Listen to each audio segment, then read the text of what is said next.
Hi, everybody. Welcome to Do You Believe on Paranormal Zone TV. I want to thank you all for joining us tonight. And for those who are new to the show, if you would please subscribe to my channel, I'd appreciate it. And please don't forget to give the show a like. And tonight, guys, have a really great show planned for tonight. And I have an awesome guest. My guest is Vanessa Hogle. And she is a remote viewer, and she is an automatic drawer, and she is author of her latest book, I guess, is Soulscapes. Is that correct, Vanessa? Soulscapes was my first, and Giving Up the Ghost was my second, and I'm working on Walking with Ghosts right now. Awesome. So, everybody, let's welcome Vanessa to the show. Hey, Vanessa, thanks so much for joining us tonight. Thank you for having me. I apologize, I'm not quite certain where to look. So, bear with me.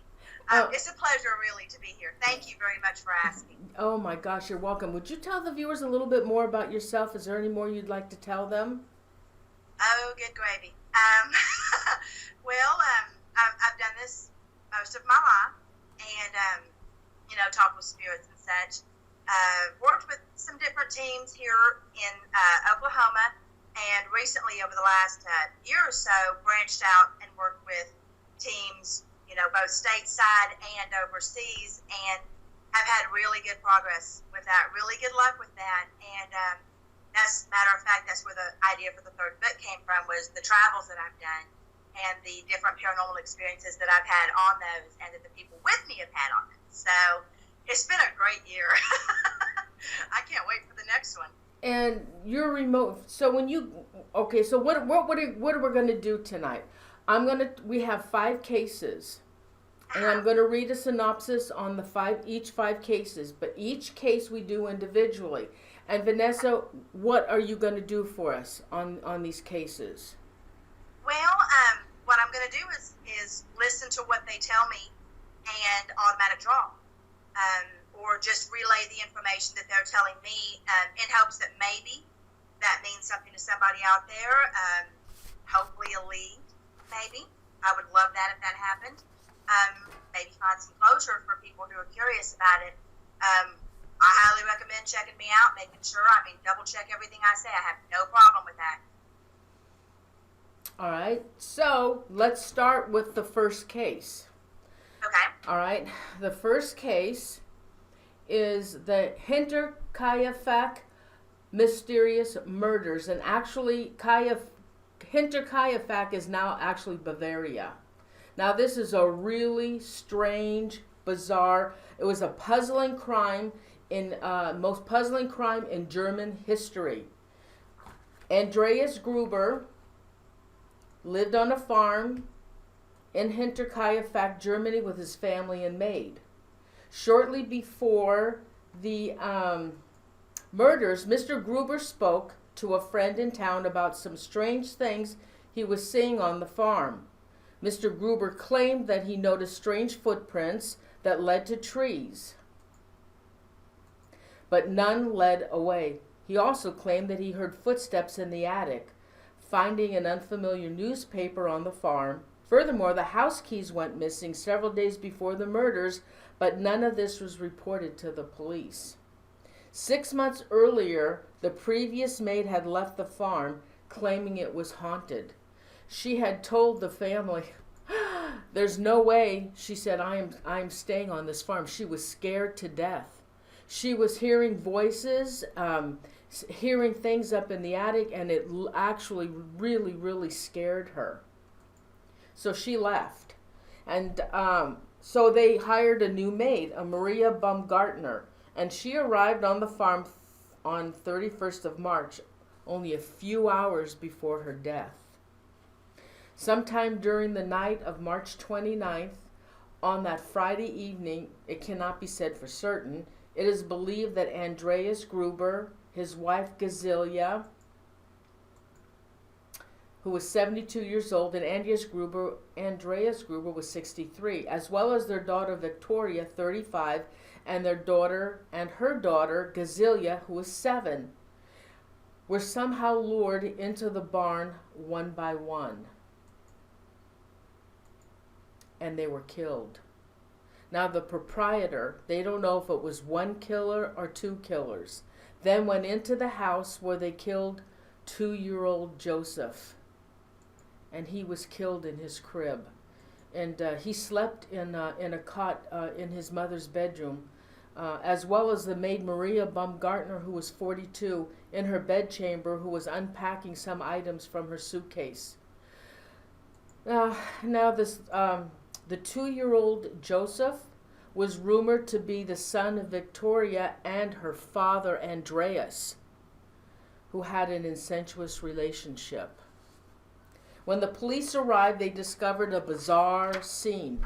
The murderer had spent considerable time in the house. The farm animals had been fed. He had taken care of, the neighbors had seen smoke rising up from the chimney after the family had died. Now, whoever this mysterious killer was, he felt comfortable enough in the home to cook a few meals for himself, Vanessa. And as far as the most disturbing thing was about the case, it was an attempt that the corpses were all beheaded. And their skulls were sent to a clairvoyant in Munich. And what happened was, the clairvoyant was supposed to try and pick up what had happened to this poor family. And the heads were never found. They were lost. So this poor family was buried with no heads. So what are you picking up on this? I keep hearing it in my head, the priestess. The what? The priestess. The what? The priest. Priest. Oh. Priest. I can see him. I can see him. There's I'm trying to explain it. The little girl, she's pulling, like pulling at her hair, and she's seeing him, and she says, "The priesta." Priesta. What does that mean, priesta? I don't know. I'm not. I don't speak any other languages but my own and sarcastic. That's all I speak. Oh. But it sounds like a foreign. It has a foreign accent to it. I don't know if it's another word for priest. That's what I would assume. Oh, well, they're German. So if anybody in the audience is in viewers that are German, so she could be, whatever that word is, it must be in German then. I would assume. Did any of them pull their hair out? Because I see the little girl pulling her hair. Evidently, she didn't die right away. They figure she died about 2 hours, and they were all killed with a pickaxe. Okay. I have a really gross question to ask, just because I'm so nauseous. Was any part of them consumed? No. No. No, they just said that each victim had been lured away from the house, and why, I don't know. But each one was killed individually with a pickaxe. No way to tell obviously, no way for them to tell if all of their blood was there, because they had been killed so brutally. No, that was... Because that's the feeling I have in my stomach, is I'm in dentistry. We all know what it feels like in your tummy if you swallow too much blood. Mm-hmm. That's what it feels like. It feels like this person was brought in and to a certain, it was trusted. It was trusted to get rid of what they thought might be bothering them. When in fact, he was the one that was bothering. That's what I keep seeing, and that's what she keeps saying is priesta. All right, now, the maid and they also were hearing footsteps up in the attic. Could this person have been in the attic at one time or staying up there? But I'm sure they must have investigated the attic. I don't think they did. Honestly, to me, they felt so much fear from what they thought was there that they didn't fear enough what was there. That's what I'm hearing and feeling. I don't think that they investigated. They're not saying it was she. It's a little girl. She's blonde haired. She's not saying they investigated that. No. The reason that they were so easily gotten into the barn was because they were asked to go in there. They went willingly, not knowing what they were going into. And of course, they were all dead, so they were just assuming that they were lured into there. Yes. They were asked. They were not lured. They trusted the person they went in there with. That killer lived amongst everybody else long after they were gone. Wow. And can you pick up a reason why this person, was it only one, or were there more than one killers? No, there were multiple instances in that area, just not on that large of a scale. Not on that large of a scale. I don't know if it's even possible now. I would like to think it was, but to go back and look through records, vagrants, people that people wouldn't miss necessarily, even animals being slaughtered. It was on a small scale. This was the big scale. There was a lead up to it, and then there was a come down from it. But this was the main one. God. Sorry. How are you being affected by this? It just hurts straight across here.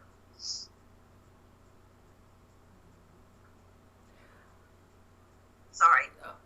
The footprints leading away that he saw quite often from the house, but there were no footprints coming to the house, only leading away. He was a very superstitious man. He was looking for what he thought he should fear. Oh. Could this person have been superstitious for a reason? The murderer? No. The dad. He was superstitious for a reason. Why?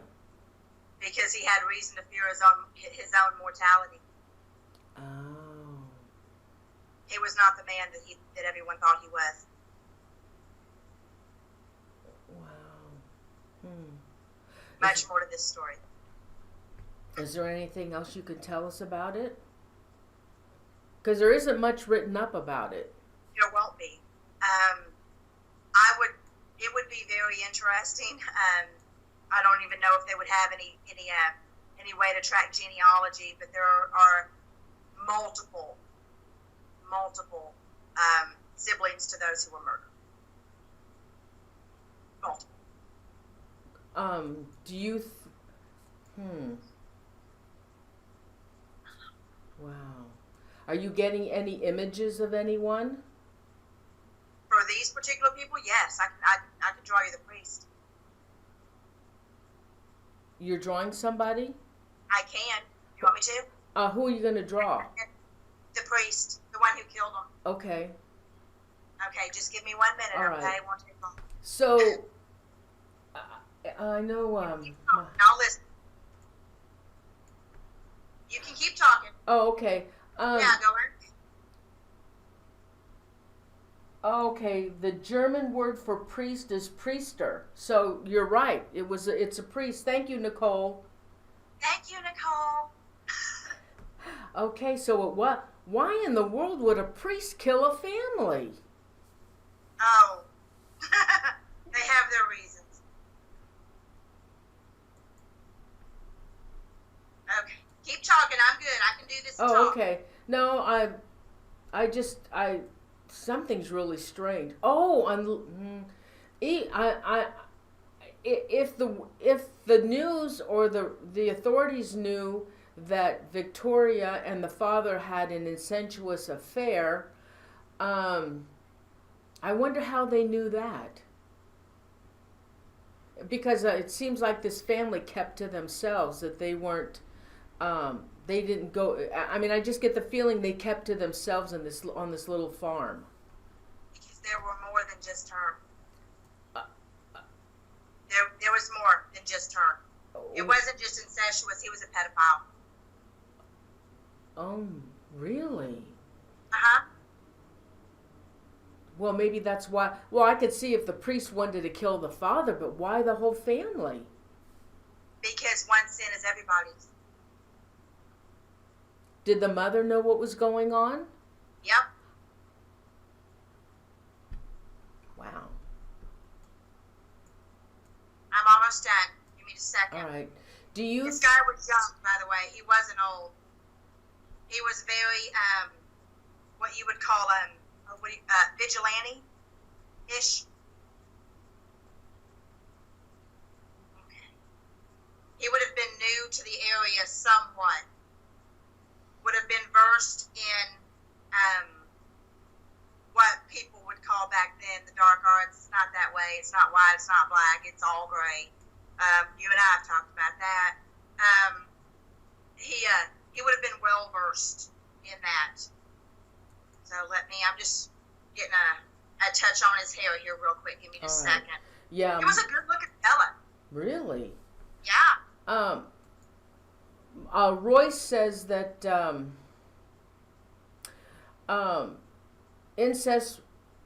if incest was going on, priests might have taken care of the family to punish them. Exactly. One sin is everyone's. Okay, almost done. Okay.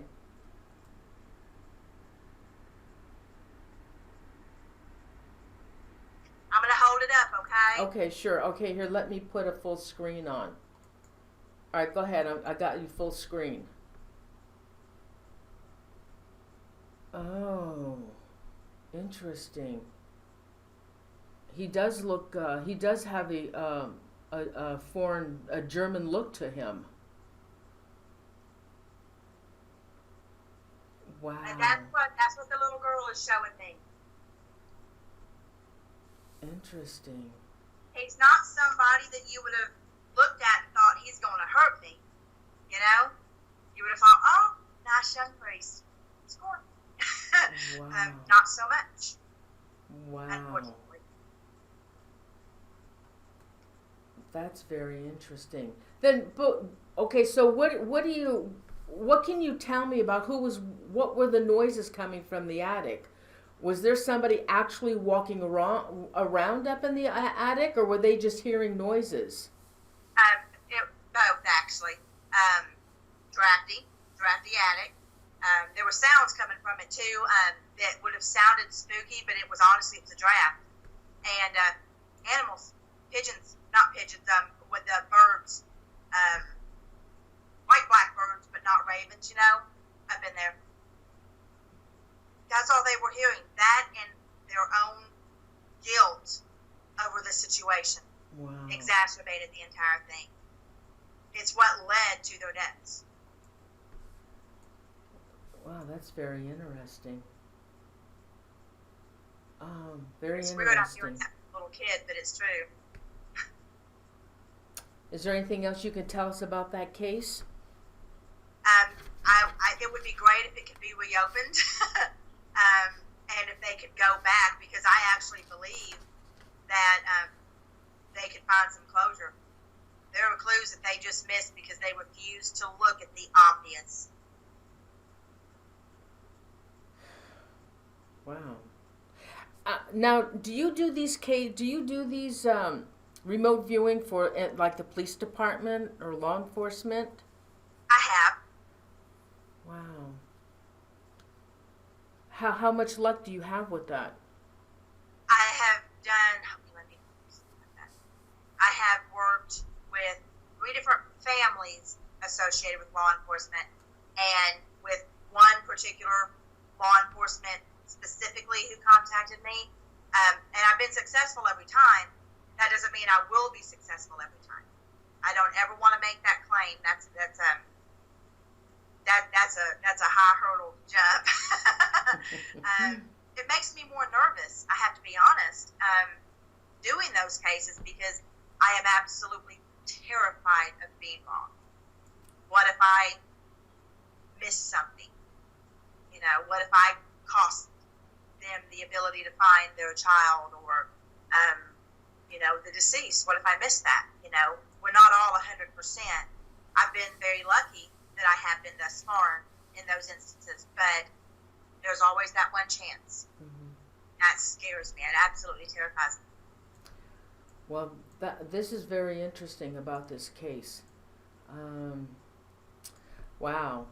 All right. Do you want to move on to the Villisca house? Oh, yeah. Okay. I already know that one. Our next case is the Villisca Axe Murder House. All right, and I'm going to read a little synopsis on this.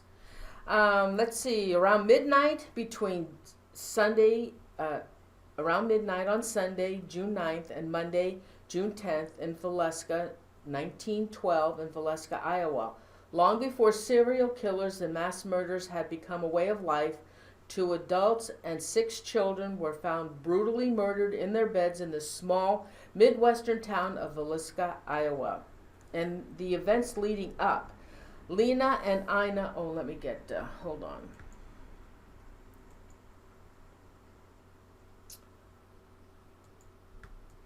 Lena and Ina Stillinger, the daughters of Joseph and Sarah Stillinger, were invited by Catherine Moore to spend the night at the Moore home.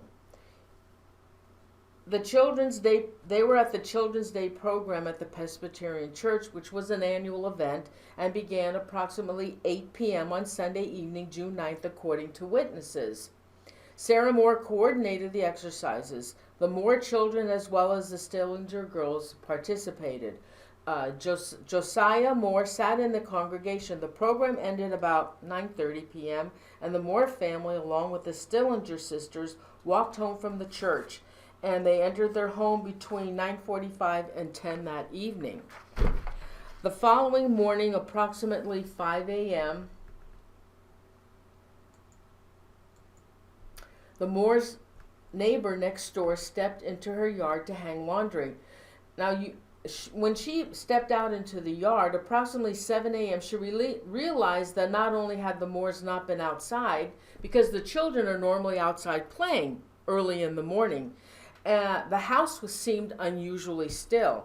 Between 7 and 8 a.m., the neighbor approached the house and knocked on the door. When she received no response, she attempted to try and open the door, but it was locked. She placed a call to Josiah Moore's brother, Ross. It is believed that sometime between midnight and 5 a.m., an unknown assailant entered the home of J.B. Morgan and brutally murdered all the occupants of the house with an axe. Whoops, hold on. Upon arriving at the home, his brother Ross used a skeleton key to open up the door. He found 2 bodies in the bedroom downstairs where Lena Stillinger, age 12, and her sister Ina, age 8, were house guests with the Moore children. The killer covered the mirror on the dresser with a black skirt in the room, and there was also a 4-pound bacon found in the room that was covered with a cloth, Vanessa. I never understood that. The remaining members of the Moore family were found upstairs.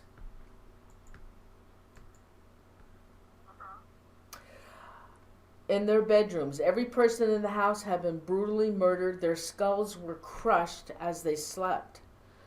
Josiah Moore, age 43, Sarah Montgomery, age 39, Herman Moore, age 11, Catherine Moore, age 9, Boyd Moore, 7, and Paul Moore, 5, as well as the Stelling sisters, were all bludgeoned to death. It is also believed the killer later returned to the bedroom of Josiah and Sarah to inflict additional blows. Except for Lena, all of the victims' faces were covered. All of the victims' faces were covered with bedcloths after they were killed.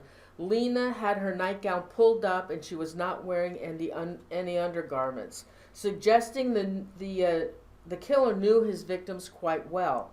The axe was found in the downstairs bedroom occupied by the Stillinger girls. It was bloody, but an attempt was made to wipe off the blood. The axe belonged to Josiah Moore. This confirms that the killer knew the Moore family intimately. He knew where to find the axe and had enough confidence in his crime to leave it behind. The ceilings in the parents' bedroom and the children's room showed gouges, apparently from the upswing of the axe. Now, there were several suspects but none of them were really convicted of the murder. The suspects were Reverend George Kelly, Frank F. Jones, William Mansfield, and Loving Mitchell. Now, I never heard about Loving Mitchell before. All right, so what can you tell us about this case? I will tell you what I was told by the two little girls over 10 years ago when a group that I was involved with went to Villisca. I remote viewed for them when they were there, and they sent me a picture that looked like, not looked like it did, it had the two little girls standing in the front doorway. And Lena said their mama did it.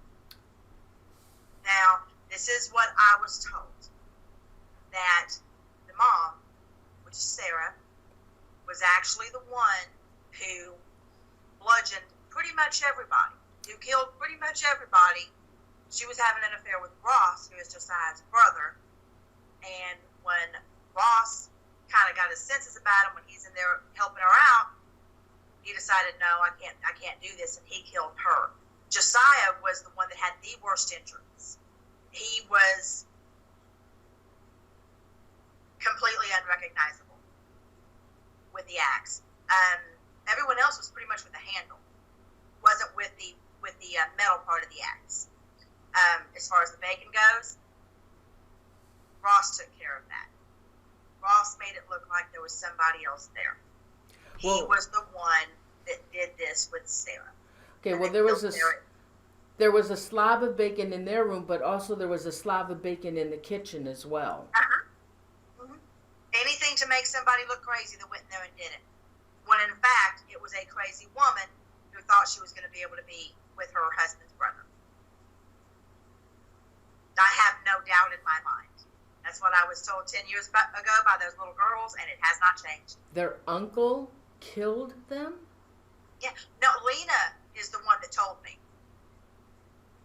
Lena's one of them. She said their mama killed them. Yeah, their uncle and their mom. The Moore family. And they killed the two little girls.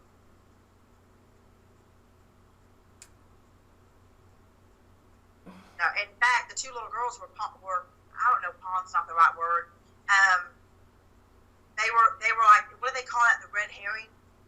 You know, they were invited over to sleep over with Sarah, knowing she was going to kill them, because if she would have just killed her own family, it would have looked weird. So if it's the family and the kid and the neighbor kids, then everyone's going to think it's some vagrant. They're going to think it's some serial killer. They're going to anything. No, it was her. She did it. And I'm not budging on that. I would love to be proven wrong. But that's what I was told 10 years ago, and it has not changed. Wow. It's disgusting, isn't it? I'm speechless. The mother killed her own kids. Mm-hmm. Wouldn't be the first time in history. Women have done much worse, like there is something much worse, thinking they're going to get a man. That was exactly where she was coming from. There was no love between her and Josiah. There was children. And Ross was the one that... She really thought she was going to get him. Okay. It wasn't a skeleton key. He had a key to their house. Oh, okay. Because, yeah, they said he was fumbling for his keys and he found a skeleton key. Ew. He had a key. He knew that place now, backwards. The big tip-off where he screwed up, and this is what I don't understand why they didn't catch. The big tip-off, how did he know to look in the guest bedroom first? How did he know anyone was there? Why was his first instinct not to go to where the family would sleep? Now, the thing is, that house I heard is so small. And when you I think when you enter that front door, isn't that guest bedroom right there? But why would you enter it if you don't know anyone's in there? Maybe when you walked in, you could see it. Maybe, but I don't think so. That's not what they're saying. If it was me, and this is not psychic at all, this is me as a mother, Okay? If it was me and I was concerned, first thing I would do would be to go in the house and go straight to the rooms where I knew people were sleeping. Where I knew it. Not a room that I don't know anyone's in there. And why would I cover the mirror? There's absolutely no reason. Unless I did not want to see myself. Yeah, well, they did say that the person who did it had to have known the family. Mm-hmm. He covered all their faces except Sarah covered the faces. Before she killed. Before he killed her, Sarah covered the faces. Okay, so what happened to was it Lena? Now, I did a show on the Villisca murder house with Dr. Eppenley, who was a historian on the Villisca. He's been studying the Villisca murder houses, axe murder, for 30 years. He's an actual historian, and that's all he does. And he said that Lena had been sexually molested. Was her hymen broke? Oh, I have no idea. I don't know. Well, really, they'd have to have a forensic report on that. They would have caught that in the autopsy. They would have caught that on examination of the body, and it was not. Yeah, I'm not sure. Now, Dr. Eppingley has information that we don't have. He's got records and all kinds of information, and this is what he said on my show. Now, also what he said was the slab of bacon that was in the kitchen, that a male had masturbated on it. Do you pick that up? Now, I don't know where that came from. No. Okay. I don't know where that came from. Not saying it didn't happen, but no, I'm not picking that up. I'm not saying it didn't happen, but I'm not seeing that. Wow. Honestly, I would love to go spend the night there. Really? Yeah. Those kids need closure. Well, I've heard some. I'm not afraid of the film. I'm not afraid of the kids. The kids need closure. How can you give them closure? Talk to them. Really? I've heard some pretty good EVPs off of YouTube. There's a paranormal team that's pretty well known, and they got some residual, I guess, EVPs of the kids screaming. It's heartbreaking, absolutely heartbreaking. Yeah. They need to know it's okay to not stay there. And I guess they are, because people get evidence and all kinds of EVPs still from that house. Mm-hmm. Oh, I can't believe it. I'm in shock. I really am. So yeah, anyone watching, if you want to pay my way to go there, I'll spend the night. I don't mind. And I would love to find a way to get them away from there. Oh my God. Now, right now, are you able to get in touch with any of the girls? What about Sarah? Are you able to get in touch with her right now? I have never been contacted by Sarah. I think she's smarter than that. Now, what about Ross or Josiah? No, just the two little girls, the Stillingers. Are the two little girls together? Yes. They seem to play in the house. I've heard laughter. They make the best of a bad situation. That's a horrible way to put it. It sounds like I'm being crass. I'm not. They make the best of a bad situation, but they relive that night over and over and over. Oh my goodness. It's heartbreaking. I mean, it really is. I can't believe it. Oh my gosh. Wow, that is crazy, Vanessa. Wow. Is there anything else you can tell the viewers about that case? It's the first thing I hear in my head is be careful who you trust. I know that's awful. That doesn't have nothing to do with the case, but I guess actually it does. The thing that I would tell anybody, any of these cases that we're talking about, any case that's out there, remember when you go to a place like this, these were people. These were children. They did not ask for this to happen. Please be kind. Yeah. Not everybody is. And I think that's one of the reasons why maybe they're sticking around, is because it's so much about gathering evidence and not about helping them find a way away from there. Does that make sense? Yeah. Wow. That's very sad. I'm not chastising anybody. Just food for thought. I've never heard that before from anyone. Heard what? What I just said? Yeah. Oh. I've never heard that. Now I know of another remote viewer that was remote viewing from his location, and there was a paranormal team at the Villisca house, and I never heard. Supposedly there's some kind of a negative entity in that house, from what I was told. It doesn't. I don't feel. Let's address that real quick. Having been in the presence very recently of something extremely negative,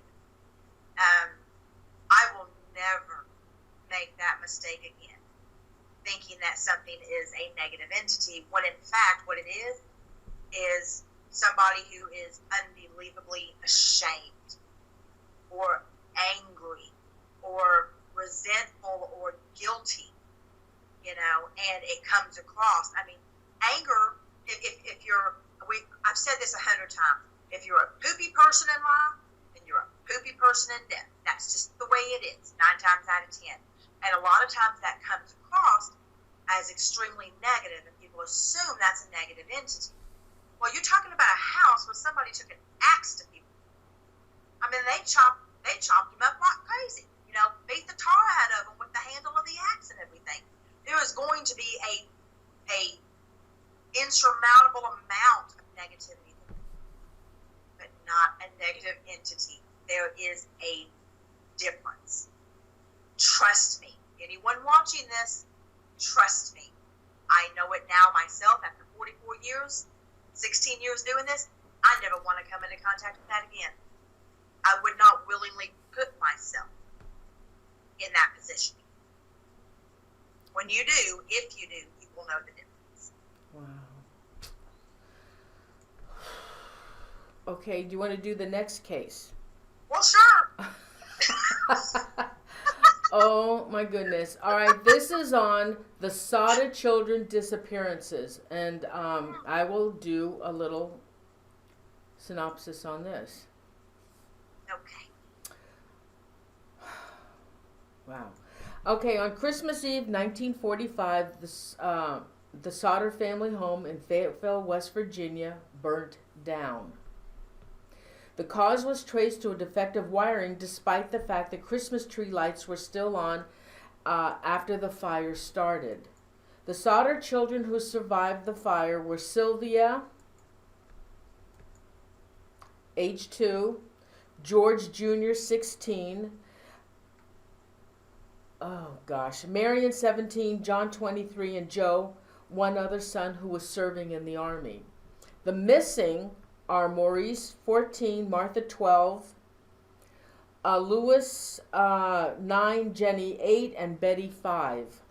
These 5 children who disappeared had pleaded with their mother to stay up on Christmas to play with their toys that the older sister, Marion, 17, had bought them.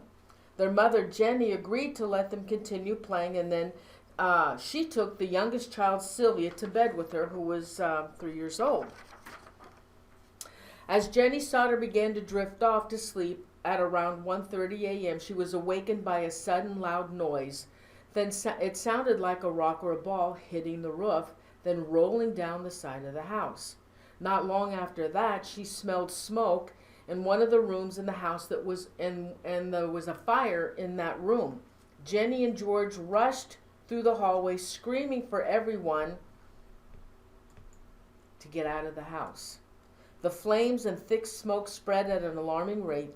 They rushed out into the front lawn where they did a head count.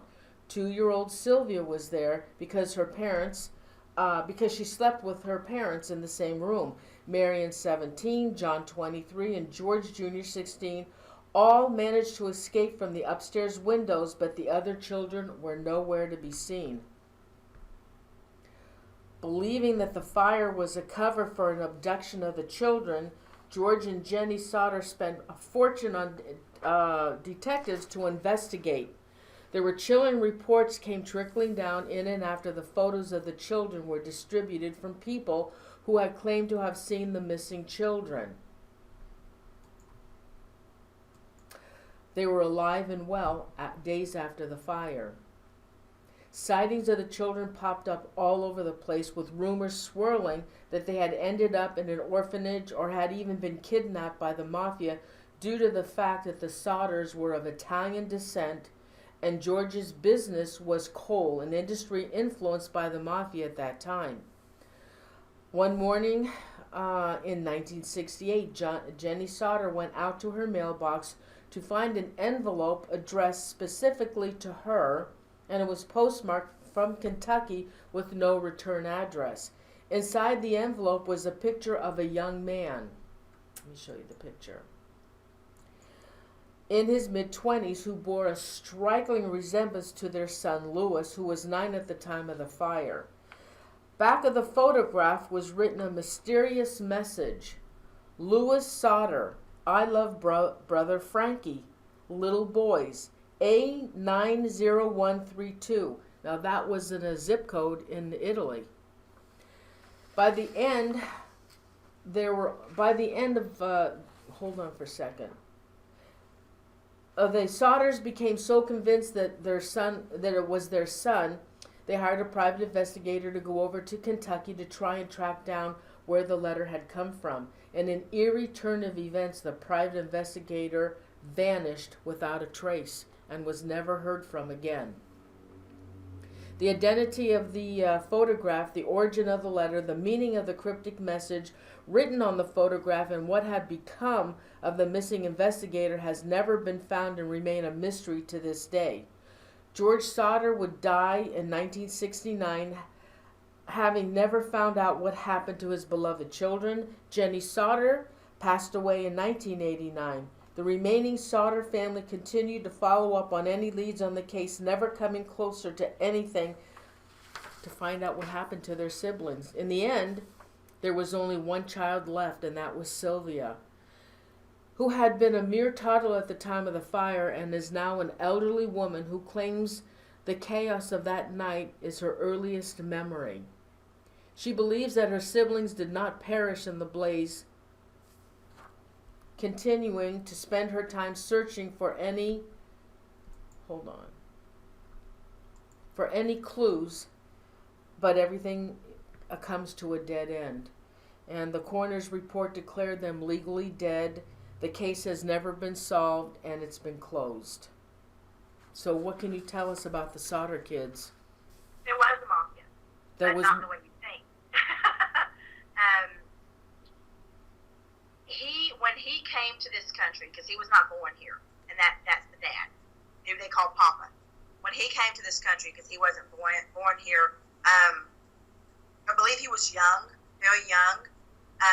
He was escaping from that life over there. Oh, the father was escaping from the mafia?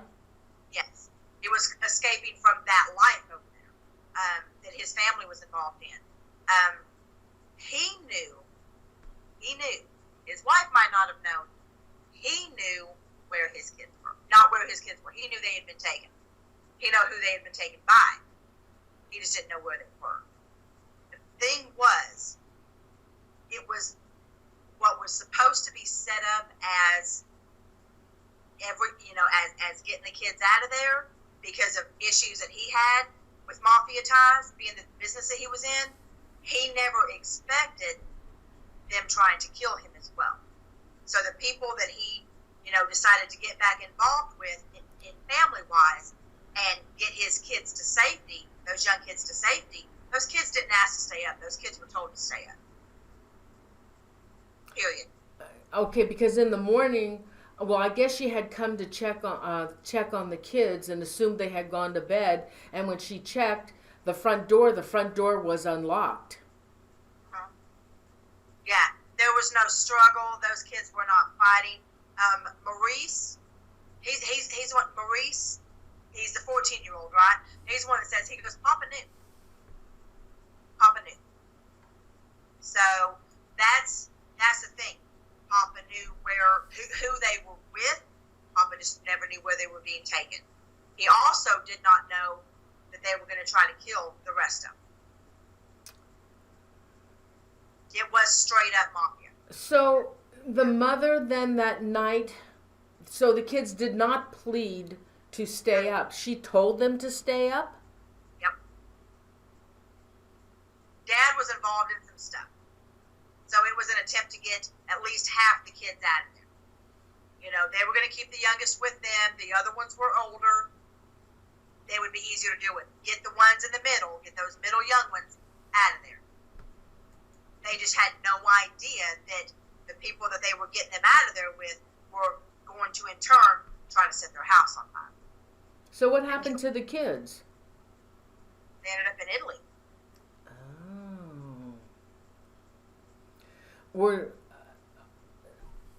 Were they adopted? Did they go to a good family? What were they used for? The young ones were adopted out. The older ones stayed with the people who took them. And became part of that family. Very interesting. Now, what about that letter and that picture of the Lewis? It looks like Lewis at age 20. Was that Lewis? And why was that sent? It wasn't Lewis. Well, why did they send that to him? To let them know that at least, hey, they're still alive, or at least one's still alive. But it wasn't him. Oh, it wasn't Lewis. Oh, that's interesting. There was a brother to the dad that was partially involved in this. Very interesting. Huh. Yeah, no struggle, no fight, no nothing. They were told what to do. They did not perish in that fire. Oh no, there was nothing. There was no trace of bodies and they said now I find this hard to believe, but they said the fire wasn't hot enough. Come on, how can fire not be hot enough? I actually know this answer. No. Oh, what is it? I actually know this answer. According to cremation, like if you're going to be cremated, because that's what if you're not going to bury me and turn me into a tree, you're going to cremate me. Okay, that's how I want to go. You literally have to burn for 2.5 hours in order for it to get rid of all remains at an extremely high temperature for about 2.5 hours. And I don't think this fire was that long. No. I think it was less than an hour. Yeah. Right. Oh, well, that's very interesting. Well, you answered that for me. That's great. Thanks. Not just a hat rack. Well, I'm glad they weren't murdered or used for child slavery or anything like that. No, not at all. They were family. In contacting these, were you in contact with one of them? Maurice. Was he happy? Yeah. Did he go to a good home? Get over the fact that he was not going to be with his other siblings, but yeah, he was happy. Do you know what happened to him when he grew up? What was his position in life? He was part of the business. That's all I'm being told. Part of the business. And he never found out what happened to his other brothers and sisters? He really didn't look. Oh. That's very interesting. Okay. Wow. Okay, so are you ready for the next one then? Oh, why not? Sure. Is there anything else to say about the Sodder kids? Well, I mean, it's a sad situation. You would like to think that they would have been, tight enough that they would have tried to look for each other. But in all honesty, in that type of situation, it is what it is. And they made the best of what they had, as far as they knew. Everybody else had died. They had been pretty much for a long time kept away from any type of newspapers or anything that would tell them, hey, your family lived. Well, how old was he when he died? Because I think Maurice was 17 in 1945? Yeah. Oh, wait a minute. So he would have been what? God, how old would he have been? He would, yeah. I want to say he died about 10 years ago. Okay. All right. And are the other ones dead as well? The youngest two aren't, that I'm aware of, no. Okay. Well, Sylvia was, actually it said Sylvia was not that young, the other two. Okay. Jenny and Betty, that's what they're saying. Is it Jenny and Betty? Yeah. Okay. Oh, of those 5. Yeah. Okay. Because of the 5 that remained, or the children that remained with the family, only Sylvia was still alive at the time this article was written. Okay. Wow. All right. Okay. So let's do. All right. I guess I should ask if there was any questions. Maybe, hey, if you have any questions, send them to Royce, or type them up, and Royce can give me those questions if you have any questions for Vanessa. All right, so we're going to go on to the next case. Now, I don't know if you've ever heard of this one. It's the Unsolved Murders of the Grime Sisters from Chicago. It's a famous, famous case in Chicago. And it's unsolved. All right, so here's the story on this. The Grime Sisters murder case never solved. At about 7:30 p.m. on the night of December 28th, 1956, Barbara, 15, and Patricia, 13, left their home with about $2.50 between them. It was not known how they traveled to the theater, but they wanted to go see the newly released Elvis Presley movie, Love Me Tender, at the Brighton Theater on Archer Avenue. The sisters stayed for the second film and were expected home around 11:45 p.m. And in 1956, as far as I know, kids did not stay out that late in 1956, especially two young girls. They were expected home around 11:45. When there was no sign of them by midnight, their mother sent their older brother and sister to wait at the nearest bus stop for their arrival, but they never came. On January 22nd, I've got pictures, but it's so hard to do this. On January 22nd, 1957, both of the girls were found dead. Their naked bodies were discovered on the side of the road. There was no obvious signs of trauma, a gunshot, or stab wounds, though the older was reported to be molested. The autopsy later revealed that the girls had died within 4 hours of going missing because the meals that they had eaten that night at home were still in their stomachs. Official finding by the coroner's jury was that they were murdered, and only cause of death they could come up with was exposure to the elements. So what can you tell me about that case? And actually, I did a show on this case, and my friend Ray Johnson, who is a retired detective in Chicago, he's been working on this case for like 10 years or more. He is obsessed with this case, and he continually works on it. He continually looks for evidence and anything that people can provide. They really want to solve this case. So what can you tell me about this case? Well, this one was bothering me because I couldn't get the picture of the guy out of my head, and I couldn't get his name out of my head. So I have actually already drawn him. So I'm going to show it to you. Oh, all right, hold on. You have a drawing of the murderer? Yeah. Okay, go ahead, show it to us. His name is Lawrence. He's Irish, and he had a connection with their mother. Can you see him okay? Yeah. Go back a little bit. Pull back a little bit. Okay, down a little. Yeah, up a little now. Oh my goodness. Oh my goodness. Can you show that to your friend? I will. I'll I wish you would. screenshot it and I'll send it to you because it looks a little bit different when I'm sitting here holding it in my hand. He's beefier through here, but their mother knew it.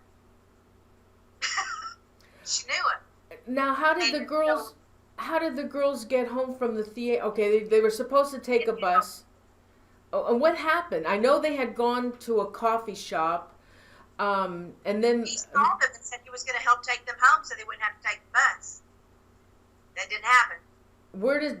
Can you tell me where this Lawrence worked? Did he work in any of the coffee shops or soda fountains? No. I want to say he was a bricklayer. Now, how did he know the girls were going to be out that night? He just saw them out. It was like an opportunity. He saw an opportunity and he took it.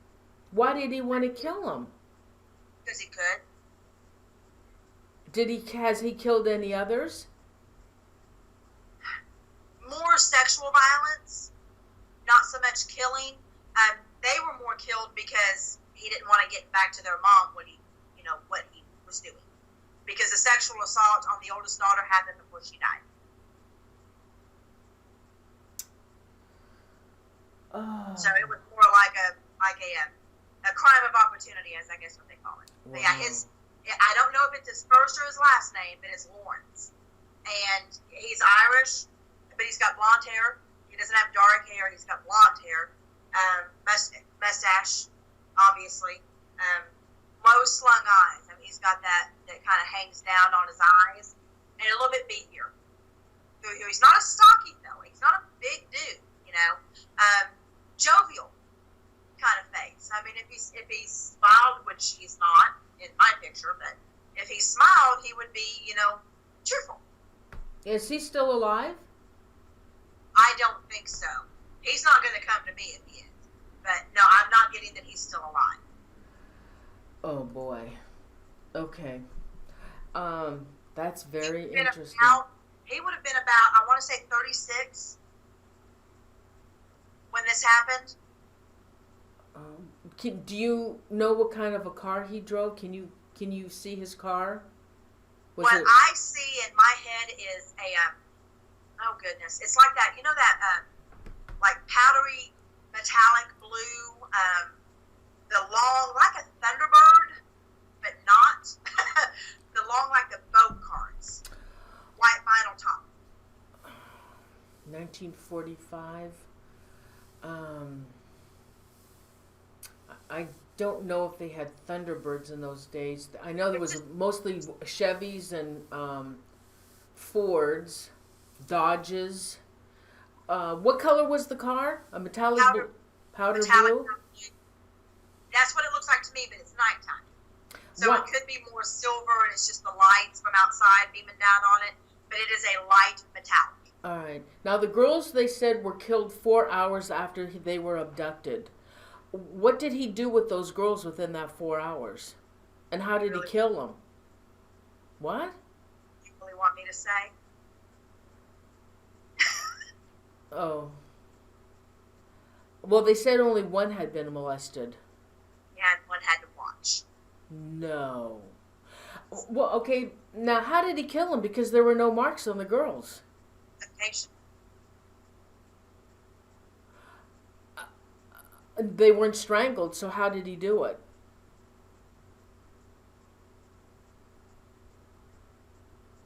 Just straight over the mouth. You know, they're not big girls. No. It wouldn't take much. It wouldn't take much to restrain. It was, then, what was his reasoning for doing what he did? Now, I had read that he threw them over like a sack of potatoes or sack of garbage off the side of the road. But the way the bodies were positioned off the side of the road, it was kind of unusual the way they landed. Yes, but thrown is a different way to put it. They were not thrown. They were not thrown. When he went to dispose of the bodies, he wasn't driving the car.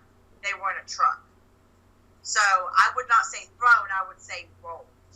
Rolled? Work truck, in his work truck. Yeah.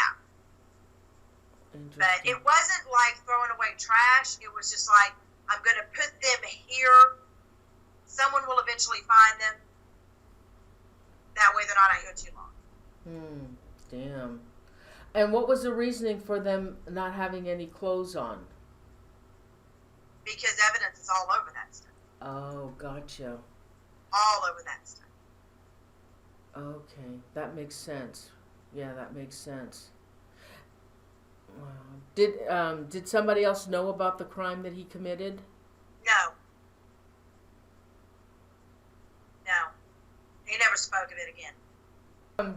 Is there anything else you can tell us about the? I know Ray's I'm gonna send that information to Ray.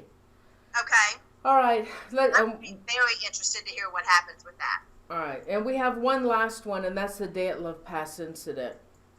Okay.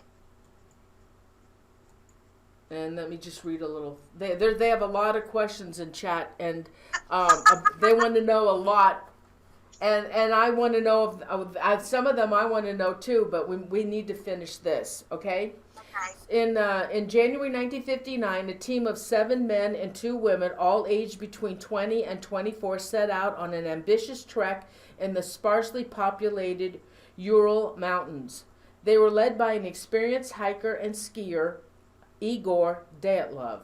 All had experiences of climbing, hiking, and snow travel. The team members knew each other well and had previously undertaken expeditions together.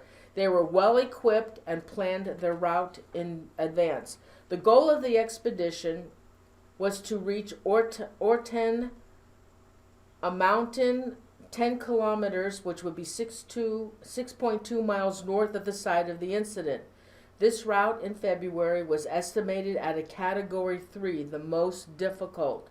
All members were experienced in long ski tours and mountain expeditions. On January 31st, On January 31st, the group arrived at the edge of a highland area and began to prepare for climbing. In a wooded valley, they stored surplus food and equipment that would be used for the trip back. The following day, February 1st, the hikers started to move through the pass. It seems they planned to get over the pass and make camp for the next night on the opposite side, but because of the worsening weather conditions, snowstorms, and decreasing visibility, they lost their direction. The group decided to stop and set up camp there on the slope of the mountain rather than moving 0.93 miles downhill to a forested area which would have offered some shelter from the elements. It's hard to do this. Well, it was calculated that whatever happened to the group must have taken place after dark between the pitching of the tent and the evening meal. Forensic analysis of the tent showed that it had not been ripped but cut from the inside. What had so alarmed the students that they had slashed their way out of the tent in order to run out, half clothed, into a moonless night of strong winds and drifting snow. It seemed incomprehensible to the investigators that the group had considered it safer to run away from the camp rather than to remain there. As searchers discovered bodies, each find deepened the mystery.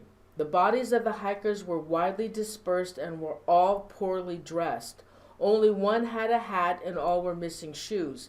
2 students were found on a tree line, frozen beside the remains of a campfire made of cedar branches pulled from a tree. They had died of hypothermia, yet there were unburned branches next to them.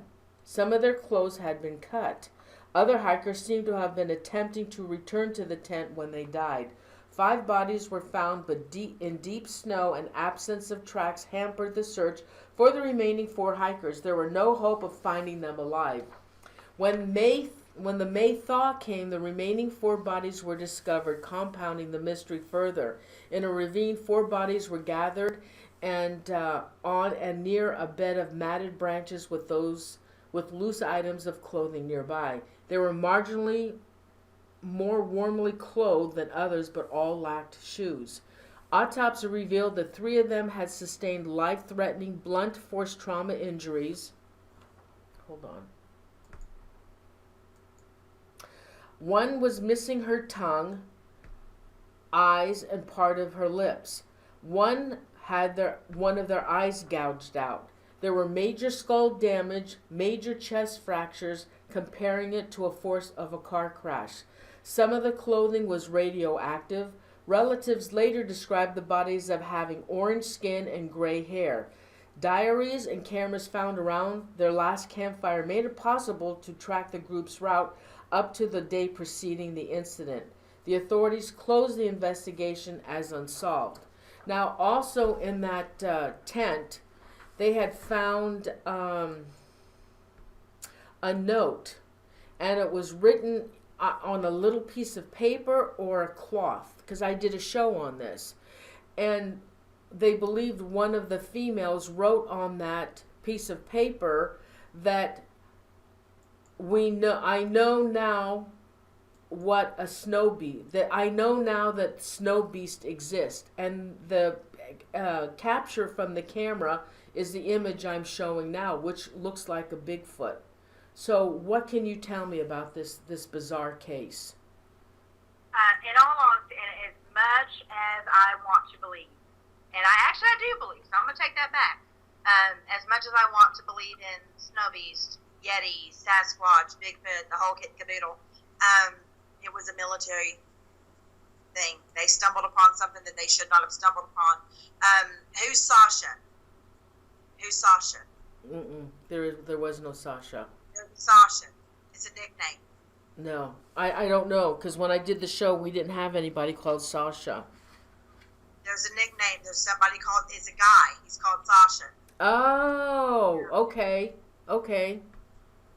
He's got brown curly hair. I want to say he's got a mustache. He's older. He's younger than me. But he's older than the rest of them. Yeah, there was. Go ahead. Go ahead. Yeah, no, there was one that was older than all of them, and actually, he didn't go to the university.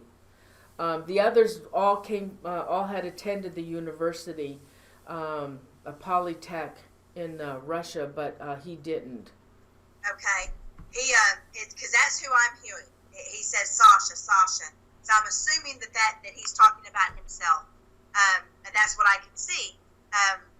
He said what he is telling me is it is military all the way.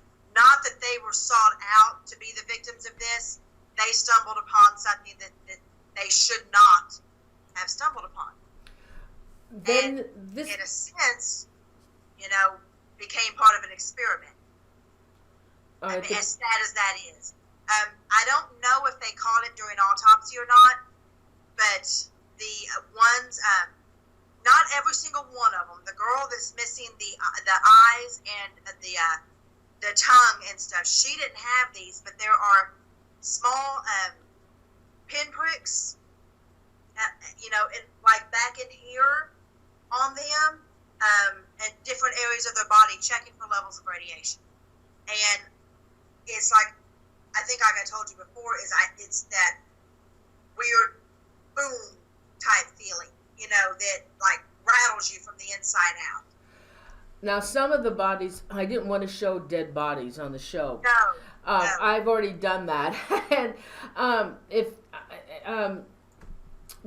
some of the bodies, when they were discovered, they were like burnt, like they had been set on fire, which I am assuming the only thing it could be would be radiation.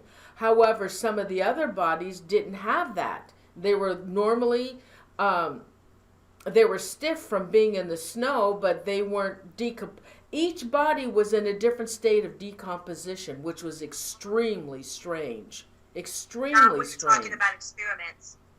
The thing is, depending on act of death and time of death, that will dictate level of decomp. They're in the snow. But honey, in the snow, your body's preserved. Yeah, but they didn't spend their entire time in the snow. They were put back there. Oh. Okay, now another thing is, two of them that were near the tree, it seemed like they had climbed up the tree to escape something, and the bodies had the palms of their hands, the skin was taken off and found on the trunk of the trees, which made it like they were climbing up those trees to escape something. Huh? What were they trying to escape? In all honesty, they were trying to escape from being part of an experiment. That's what they're telling me. I want to believe, like I said, that yes, Yeti, yes, Sasquatch. Want to believe that? No, I see military men. I see military men that are very, very well insulated, going after people who are very, very, very much not insulated. Big, heavy clothing that they have, the guys that are coming after them. Like I said, they stumbled onto something that they shouldn't have done. They stumbled where they didn't need to be. All right, then that picture that they say came from the camera that showed a Yeti, was that placed information? And the thing is, there's all kinds of clues. This Sasha is saying that there are bits and pieces of material that were not theirs. Didn't come from any piece of their clothing, and yet it's on their bodies. That there are pieces of oh goodness gracious, like weaponry or metals that are not theirs. They didn't have these things, yet they're there. And no one really caught on to that, is what he's saying. That there were all kinds of clues as to what actually happened to them that were overlooked by those who did it to them. And like I said, let me rephrase this. Let me actually be very specific on this. This was not intentional. They stumbled on something that they did not need to stumble on. Therefore, that situation commenced. They were not sought after to have this happen to them. No one said, oh, hey, let's go find somebody and turn them into our experiment. That wasn't what happened. But in the end, the result is the same. They were there, tests were being run that maybe the rest of the world wouldn't agree with. They saw it. This is the only way you can shut somebody up.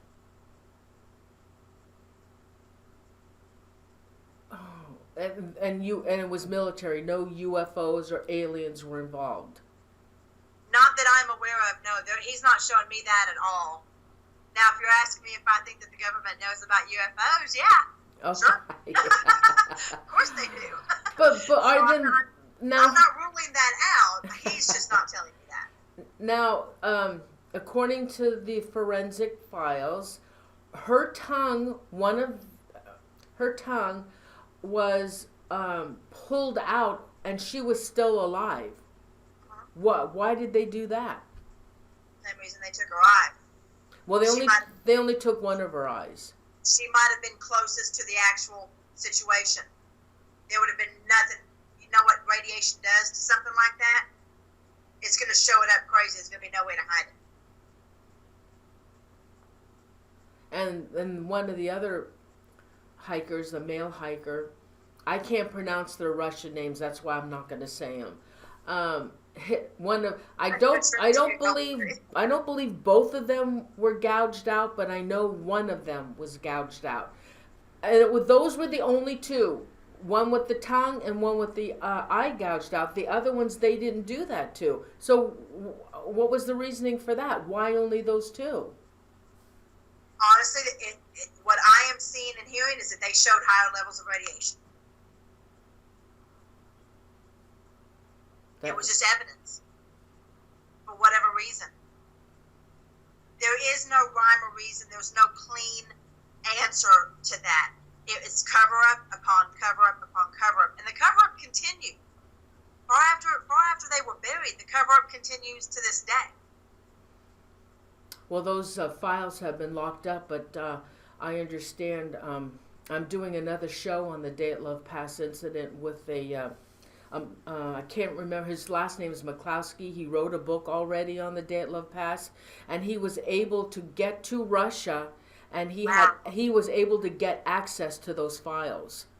Oh my stars! Yes, really? and he's in the process of writing another book, and it's supposed to be released in August, and he is coming on my show, and he's going to give us an update on the Dyatlov Pass. I'm so excited about that. I can understand why. That is awesome. And in all honesty, I hope he comes on here and tells me I'm wrong. I really do. I hope he comes on here and says that I'm wrong, because it's heartbreaking to think that, something like, I would rather it be a Yeti.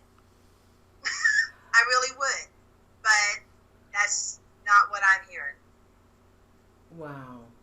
All right. Well, I know the viewers have a lot of questions and a lot of cases, and I'm with them because I saw some of the cases they want to know about, and I want to know about them too. And thank you for doing at least those 5 cases. I mean, there's so many cases out there that we could do. I mean, that'll be all night long. So let me get my notes from Royce Hinman, who is my moderator. Oh, wow. Okay. Is anybody going to yell at me if I have a cigarette? No, go ahead. Okay. Because damn, I'm just saying. No, go ahead. Now, here's a case I don't know anything about. Okay. Nebitseta wants to know, please ask about the Reinhardt children who disappeared. I don't know anything about that case. I never heard of it, Reinhardt children. I can tell you that what I am seeing is a little boy and a little girl. I've never heard of these children.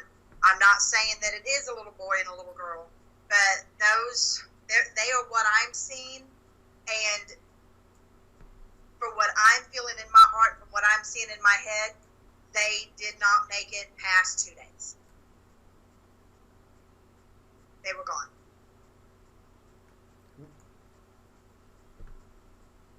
How old were they? The children that I'm seeing in my head are 2 and 4. But you don't know anything about the case? No. They're so young. They look like those little pictures of and this might not even be them. This is just the first image that came into my head.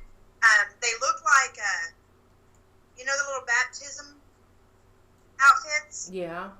That's what they look like in the picture. That's what they're wearing in the picture to me. The 2 children that I'm seeing. And I don't know if that is the Reinhardt children. I've never heard of that case. But that's what I'm seeing in my head.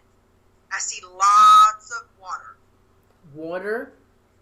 Yes. So does that indicate to you that they may have been drowned? Can you see who the killer might have been? There's a gentleman. He has he's a thin frame. He's got on one of those weird looking hats, like they call them like derby hats. Oh, yeah. In Europe, they wear those in Europe. Yeah. He has on one of those. He reminds me Do you remember the movie Tombstone? Do you remember the guy with the mustache who is like the mayor or whatever, and he's also sits on the town housing committee? You remember that dude? He reminds me of him, only thinner. And there's lots of water, lots of trees around there. It's like an alcove that I'm seeing with the trees that come around each side of it, and they're just showing me lots of water. So the children that I'm seeing, whether it's them or not, I see at the bottom of a lake. Wow. Can you ask whoever asked that if that time framing is right? Yeah, Nesbitt, are you still in the chat room? Are you still in the chat room? Well, maybe they'll come back. They got a 30-second delay. All right, so let's move on. Sorry. Oh, that's okay. Let's see. Okay, Andrew Cox wants to know about Natalie Wood, and of course Robert Wagner, her husband. Was he involved in that? Yes. He was? Yes. Oh, please. All right, what happened? He pushed her. He pushed her in the water? Well, I know that. Now, were they having a threesome with Christopher Walken? Not that I am seeing, but I generally try not to see that type of stuff. I get watched enough by things out there. I try not to do the same. But no, there was just a lot of anger, and there was a lot of liquor involved, and she got pushed over. Were they? I heard. Were they fighting?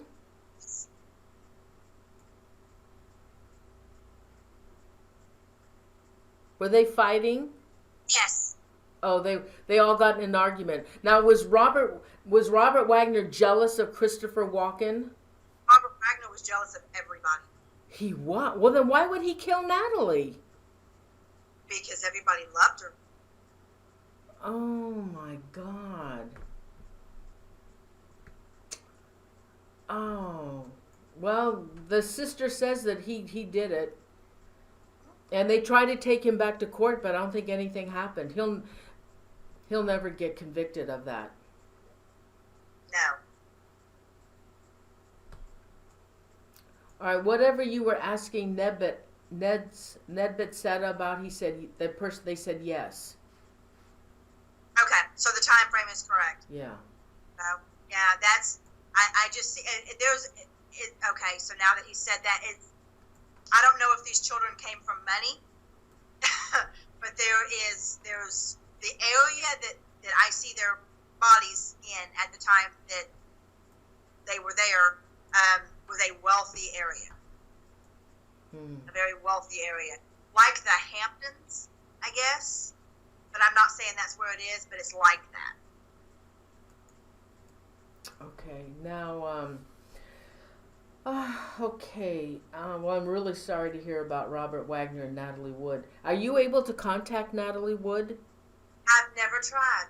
Oh, really? No, and let me clarify something. I don't know if people truly understand how this works. It isn't all the time that you have somebody speaking to you like spirits or whatever. They talk to me in my head, or they sit down next to me and start chatting.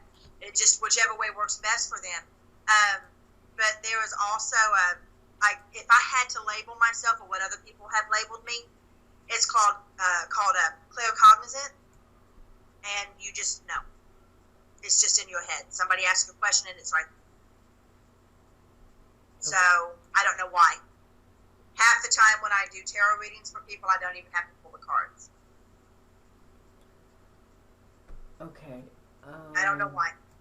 All right, now another one. Diane Hilbert, she wants to know who killed John Benet Ramsey. Really? Shit. I should have known. I should have known, y'all. Now, come on. That was a family affair. Was it the brother? No, the brother couldn't have done it. He wouldn't have known how to die. What? Okay, the brother would not have. If they thought at one time it could have been him, but he couldn't have known how to tie that knot, that garrote. Was it the mother? The father. No way. Well, you know when I sued for this, am I? Okay. All right. Well, you know, I did a show not too long ago.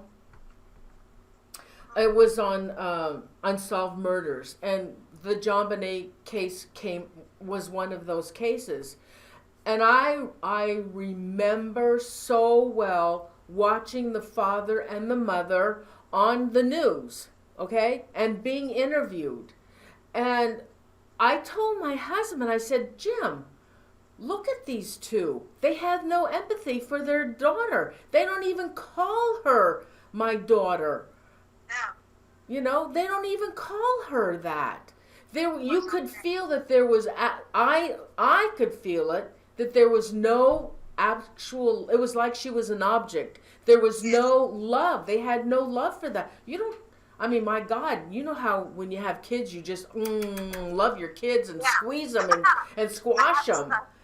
And you just adore your kids, but it was nothing, you know, she was just an object. And somebody got mad at me because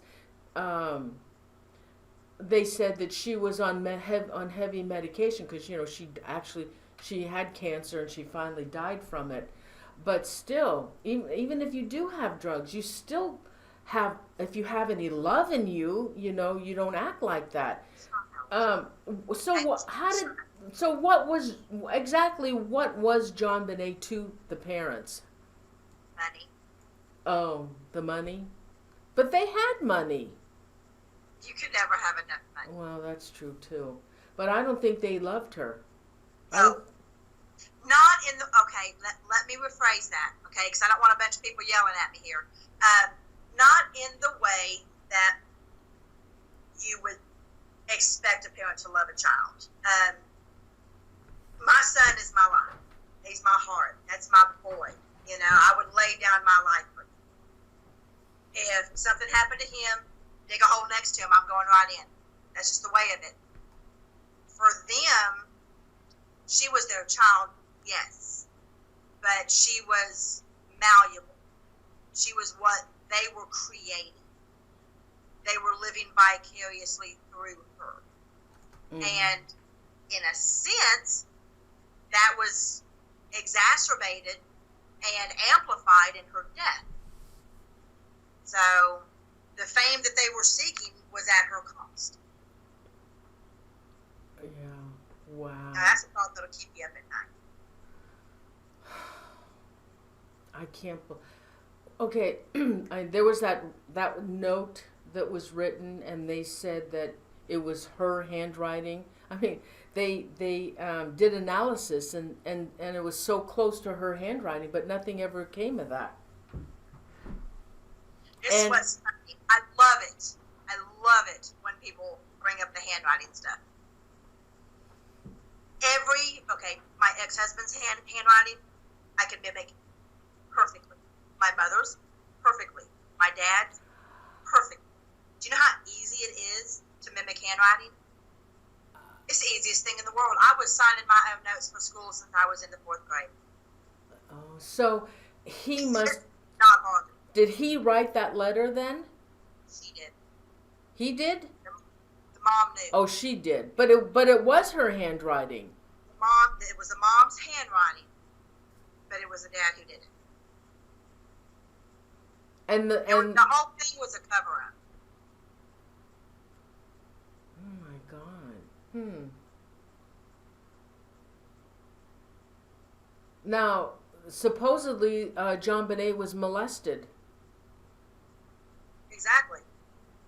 What the hell would the father molest her for? Did you ever see her looking like an actual little girl? Oh my God, this really is too much. So I said, I'm hoping I'm not going to get sued. Oh. Please don't sue me. I don't even want to know. Do you guys want to know any more about the John Bonet, because that is really sick? Oh my heart, that's horrible. That's really horrible, Vanessa. Yes. Okay, let's go on. There's a guy in there that has a question. There's a ton of questions. Are you looking at the chat room? I can't see it. I can only see myself. Oh, I can't even see you. I'm on my phone. There's so many questions. So many questions. Now, Mary Boyle case. What's the Mary Boyle case?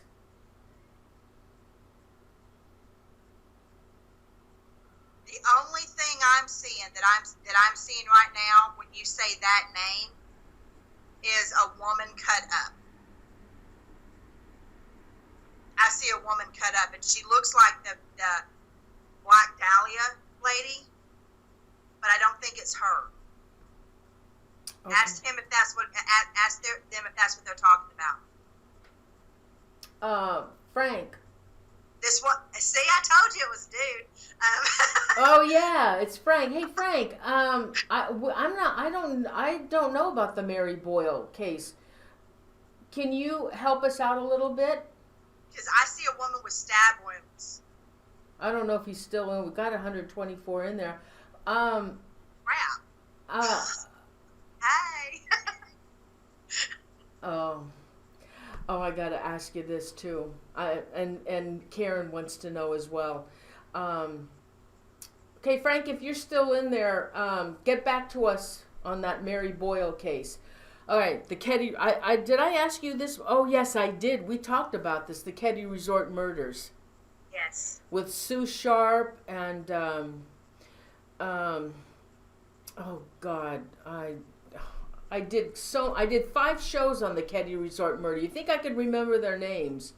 I did ask you about that, and you did have didn't you come up with a photograph? You drew something? Did you do a drawing on that?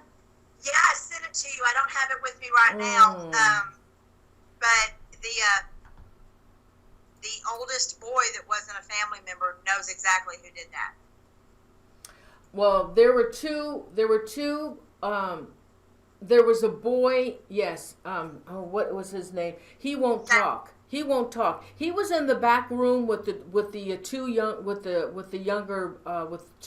brothers that she had. Those 3 survived. Okay, but and so there's something really strange about that. And because why was everybody else killed but those 3 in the back room? And they knew they were there.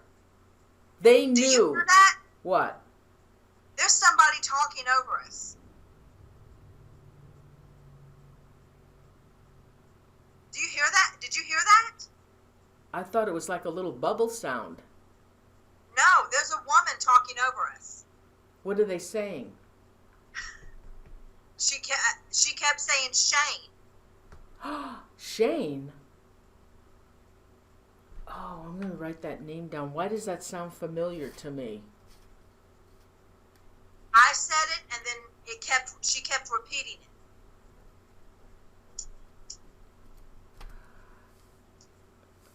Y'all have to bear with me. This shit stresses me out, so I'm having some cigarettes. Oh, no. Oh, that's all right.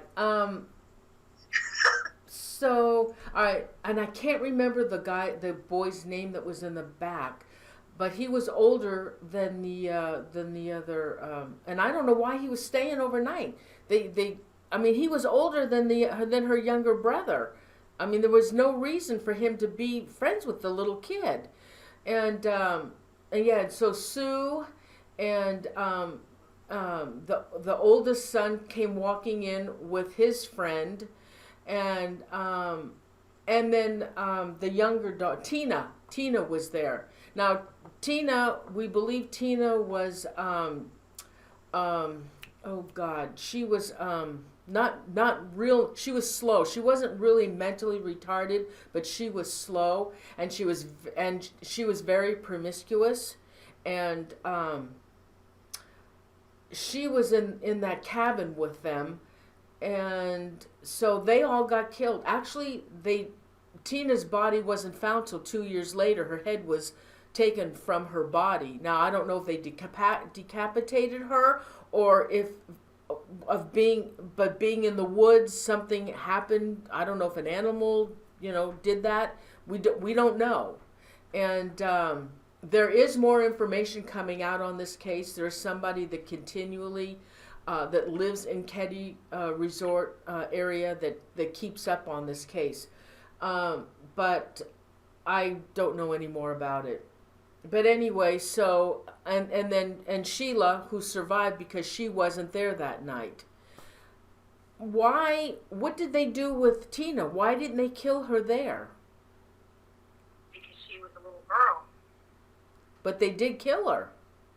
Mm-hmm. Eventually. Not that night. Yeah, and they found her in the woods, and it was by accident she was found. She did not die until about 2 weeks later. Was it how many people were involved? 3. 3? The boy in the house, the one that wasn't a family member, and 2 others. Wow. Will this case ever be solved? No. Cover up? Big. Was the mafia involved at all? No. Okay. No, they were not. The reason this will never be solved is because, in all honesty, there were so many screw-ups. So many screw-ups. So many things done half-ass, if I can be very blunt and honest about it. That this is something that a lot of people are going to take to their graves. They know what happened. They also know they turned the other cheek. Wow. Okay, so let's move on. Sleepy Face Angel wants to know about Jack the Ripper and the Black Dahlia. Mm-hmm. What do they want to know? I guess who did it? Okay, the Black Dahlia, the last name of the person who did it is Brown. He wasn't even a suspect, but his last name is Brown. Why did he do it? There she is again. You don't hear that? No, what is she saying? I can't make out what she just said, but it was right there. Oh, that is so weird. We're gonna have to listen back. Maybe it's just me. Maybe I'm nuts. No. Could happen. Don't discount it, okay? You're not nuts. I'm just saying. Wow. But no, the last name of the person who killed the Black Dahlia, their name was Brown. 46 years old, 5'9", brownish gray hair, chubby, little stocky fella. Kind of, he reminds me of Archie Bunker, only younger, as far as his looks go. Didn't do it again. Didn't do it again. One-time thing, wanted to see what it felt like, and was good. As far as the Jack the Ripper case goes, there are quite a few more victims that they never put 2 and 2 together to realize that they were also his victims. Wow. Let's see. Yeah, 2 of them were pregnant. The prostitutes were? Were they prostitutes? All of them were prostitutes, weren't they? One was a maid. Really? One of them that they did not tie together. She wasn't a prostitute. Far from it. She was only 15. Okay, that,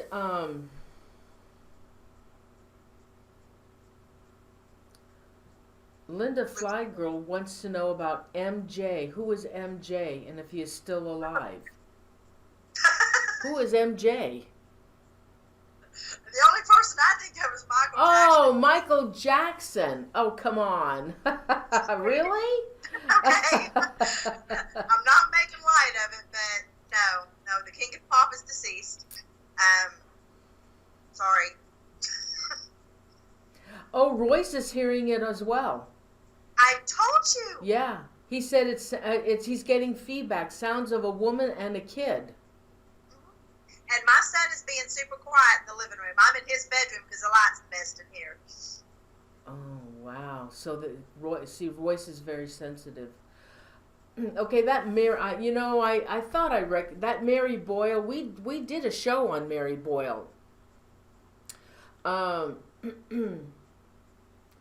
And that was a famous case in Ireland, longest missing child case in Ireland. She disappeared while visiting her grandparents in Ballyshannon in Donegal on March 18th, 1977.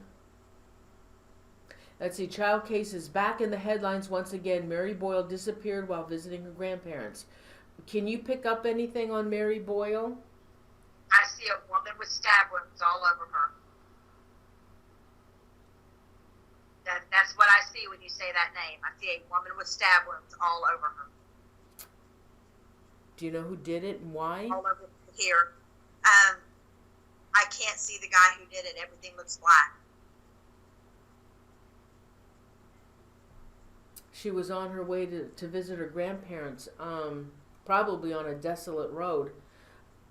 Why did this person kill her? I hate to say it because I sound like a broken record, but in all honesty, it's the truth because he could. Well, it makes sense. Yeah. Because he could. It's so many cases like this end up being literally just, opportunity. Yeah. The opportunity was there and they took it. Yeah. She didn't have anything of value on her. Nothing of value on her. It wasn't, hey, let me steal something. It wasn't even, hey, let me rape you. It was, hey, I'm nuts. This sounds like a fun thing to do, and I'm going to go ahead and do it. Wow. And it's all I see are stab wounds. And it's all through here. What about Kaylee Anthony? Did the mother killed her? Oh yeah, she did. Yeah. Without a doubt, she did. Yeah. Well, and the Peterson case. Scott Peterson. Yeah. Now he killed her too, right? Huh? Yeah. Absolutely. Yeah. Okay. Let's see. Oh, what about the Zodiac killer in California? I did a show on that too. What about the Zodiac? He was never caught. No, he was a police officer. Get out of here. A police officer? Do you have a name? Oh my God. My husband's... Not here at Sanchez. What? What is it? Sanchez. Okay. My husband's a retired San Francisco police officer, and he knew the guys on that team. Yeah, he was a police officer. How old was he? He was young, 29, wasn't quite 30 yet. Is he still alive? No. How did he die, do you know? Gunshot wound to the head, he killed himself. Was he still in the force when he killed himself? Yes. Okay, so he's still in the force. I'm going to see if I can find that.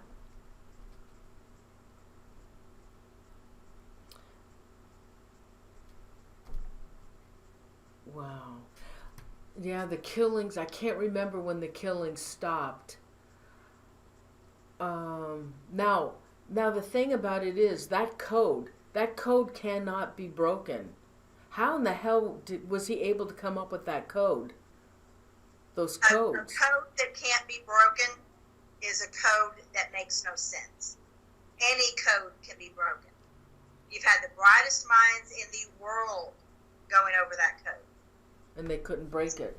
No, because it can't be broken. Because it means nothing. Oh my goodness. What's the best laughing in my head. This is weird. I don't like that. And it looks like I do like it because I am laughing, but it's not a happy laughter.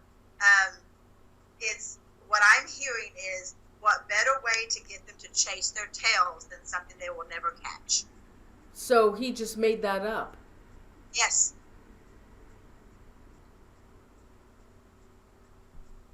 That's very interesting. I never thought about that. When you've got people so unbelievably focused on this one clue that they just know will break the case, but you know it's never going to be broken because there's absolutely no way to crack it, you're going to find a little humor in that. Somebody asked, what does Zodiac mean? The Zodiac was, the police department named him the Zodiac Killer because of the symbols he was using. Wow. Plus, I mean, let's face it, and, your husband, being a retired, police officer knows this, is that it's easier to stay focused on something, easier to get the public involved if you name it. You don't just say, hey, we got this serial killer. You got to come up with something kind of snappy. And, they do that all the time. It's and it's understandable. I totally get it.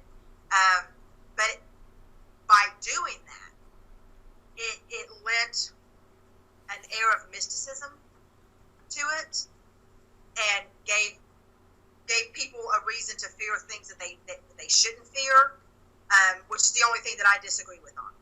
Because when you say Zodiac, the first thing you think of is metaphysical and this, that, and the other. So you start to think, oh, it's a devil worshiper, or it's somebody that is praising to Satan or whatever.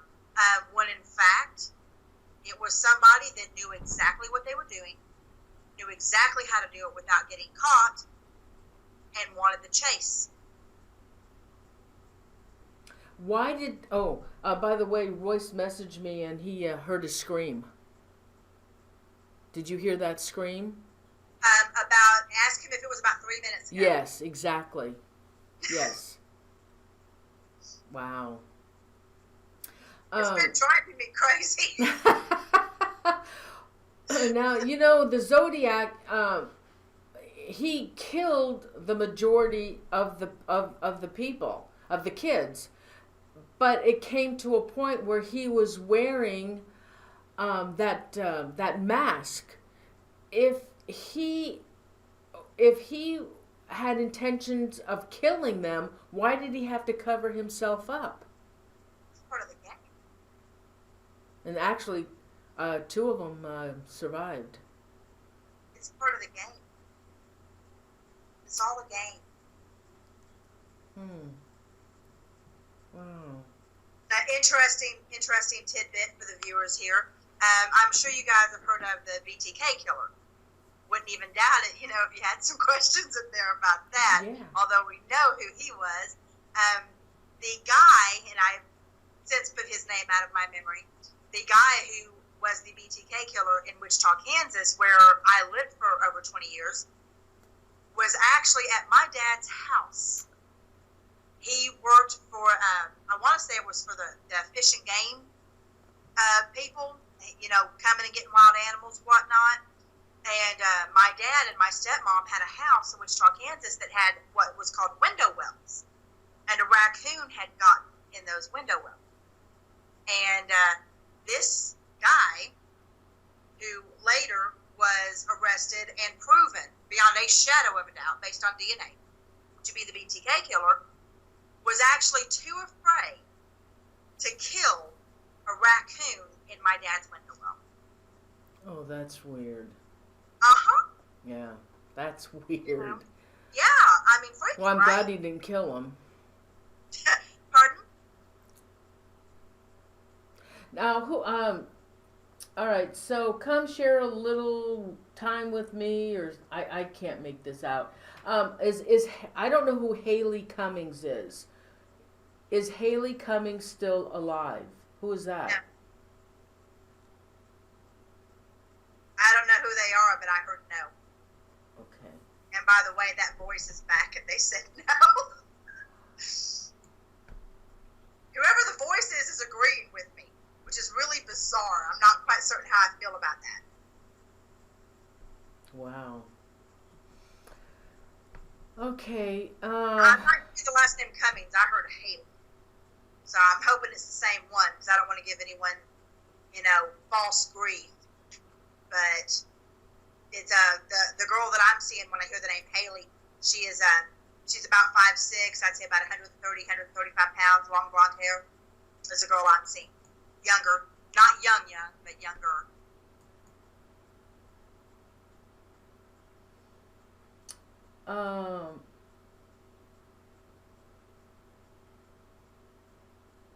Okay, hold on. I got another one.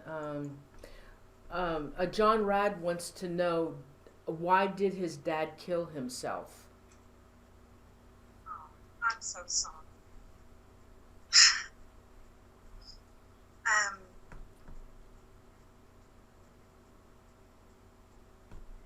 There are instances, this is what I'm hearing, okay? There are instances in our life where we can't, she's talking again, by the way, where we can't overcome the demons in our head, is what I'm hearing. Which that makes me really sad, because that implies something very negative, and it isn't that. It's, there were memories that he couldn't get past. That were just too much.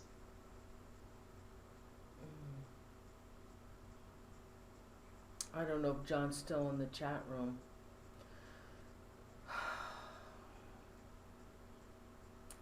All right, Russell Hingeldorf wants to know, country cost anything? Fox Hollow Farm. What about the Fox Hollow Farm murders? What do you know about that? Oh, God. All I see is blood. Lots and lots and lots and lots and lots of blood. And a train. There's two men on a train. And the wielding of, it doesn't look like an axe. It looks like something, maybe it is, but it's the two-headed, what do you call that? Where it's got the same size on each side. You know what I mean? No. Oh goodness gracious! Let me draw it. It's I don't know. It's just, I see two men, a train, and lots of blood. I don't feel like. I feel like that there were multiple suspects in this. I feel like at one point in time they had the right people in hand, and that they let them go. If he's still there, the person who asked that, if he's still there, ask him if that sounds right. I'm drawing this. Give me just a second. Okay. Oh, cat, shut up. Come on, get up here. Okay, it looks kind of like this.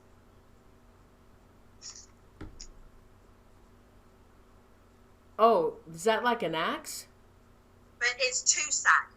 Two-sided axe. Oh, I think I had yeah. I saw one of those. And they use that? That's what I'm seeing.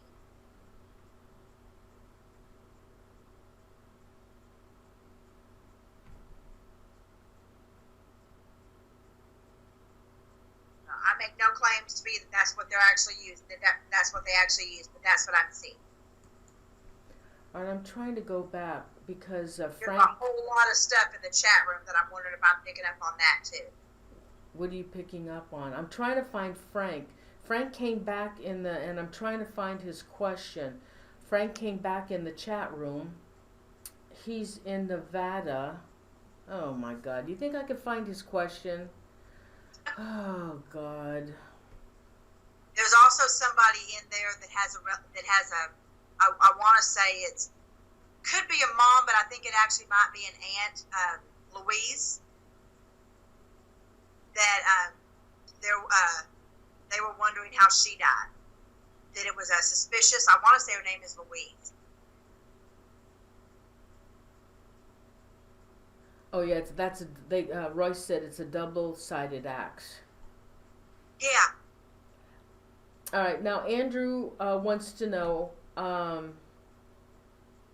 Robert Silveria and Ketty was the other guy. Okay. Is that with the Fox Hollow stuff? Well, he's talking about Ketty. Andrew's talking about Ketty Resort, I believe. Oh, in California. And yeah, and he's asking if Robert Silveria, I guess, was the other guy. There's 3 total. The boy that was in the house and then 2 others. I can draw the picture of what I remember. Okay, give me a second. You keep talking. Oh, okay, let me see what else is in the chat room.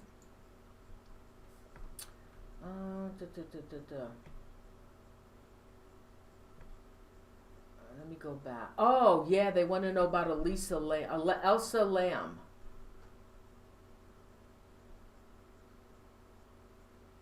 Why do they want to know about that? Okay, I don't know if you're familiar with the case, but she was visiting down in Los Angeles, and they have her on video camera in an elevator. She was young Asian girl, and they have her on video camera, and she was acting really weird, doing strange things. The doors would open, she would look out, then she would come back in. It was very, very strange. And then she disappeared. And they found her body in the water tank at the hotel that she was staying at. And they can't figure out, somebody would have had to get a ladder, climb up into that water tank, and put her body in there. And her name is Elsa Lamb. That would, out of all of the things that we've talked about, that would actually make me uncomfortable. The Elsa Lamb? Yes. Simply because of what I hear in my head when you talk about it. And that is, oh goodness gracious. I wasn't even nervous talking about the Russian military stuff, but the Yakuza. It what? Yakuza. I can't understand you. Yakuza. Who's that? That is an Asian mafia. She was put there for a reason. She was on display. I think she was just a student. Uh-huh. Not saying her family was, though. So it was the Asian mafia that did it? Uh-huh. They're the ones that you see that have all the tattoos on their arms? Yeah. Yeah. Okay, I'm almost done with this picture. Just a second. I don't know if this is what I'm seeing in my head now, if this is what he looked like then when it happened. So give me just 1 second. Okay, who are we talking about now? Ketty. Oh, Ketty.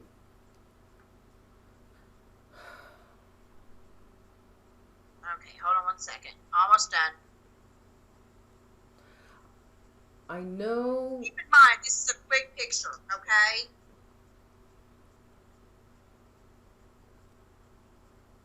Jesus. Yeah. You know, I am so sorry. I had a girl that was on my team, and when we were doing this case, the Ketty Resort murder case, she said, Norene, quick, get me some paper. And she sketched 2 images. And that looks like, and I threw them away. And that looks like one of them. And she said one of them, the name started with an R. She said it could have been a Richard. And she said she saw a black and white checkered a flannel type shirt, like woodcutters would wear or woodsmen would wear. Oh my God. Yeah, I see like a concert t-shirt on this fella.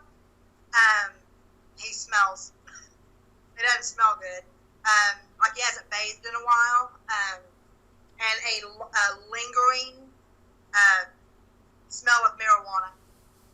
Oh yeah, I'm not. I have nothing against. I mean, I think it should be legal personally, but it's he's just one of those kind of guys. You know, I mean, it's kind of a take life as it comes, but he's got a switch that'll go just like that. Okay, keep that. That's very interesting. All right, and Fran wants to know. Fran Molina wants to know about Marilyn Monroe, but I think we're all pretty sure about Marilyn Monroe. She was by Hoover. Oh, by Hoover? Uh-huh. Well, she was messing around with Jack Kennedy, and Peter Lawford introduced her to all of them, and she was having affairs with I'm not sure about Robert Kennedy, but I know she was with the family a lot, and she was with Kennedy a lot, and I thought that the God, what do they call that? Anyway, I thought the government, Kennedy. I think it's Hoover that I'm thinking of. But yeah, no, she wasn't killed by the Kennedys, no. She wasn't killed by the Kennedys. All I hear is pillow talk is dangerous. Pillow talk and dangerous? Pillow talk is dangerous. Oh, pillow talk is dangerous. Well, she knew too much. She knew an awful lot. Absolutely. Yeah, she knew an awful lot. She was an excellent secret keeper. And she was a lot smarter than people gave her credit for. She did not kill herself. Oh, no. I don't think anybody believes that. Oh, let's see. Can you please ask her, Mike Ricksecker has a question. Mike's in here. Hey, Mike. Where's Mike's question?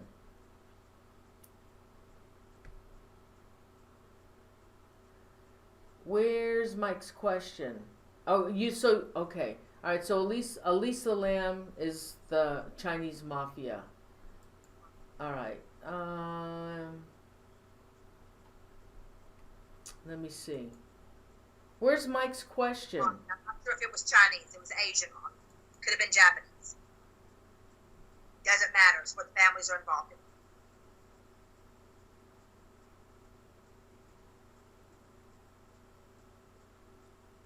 Oh, Midnight Emirata wants to know if you get any feeling from an address of 2901 Locke Drive.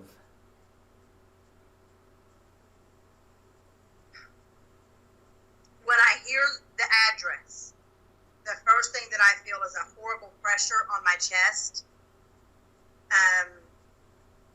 Almost like a suffocating, but of like a smoke.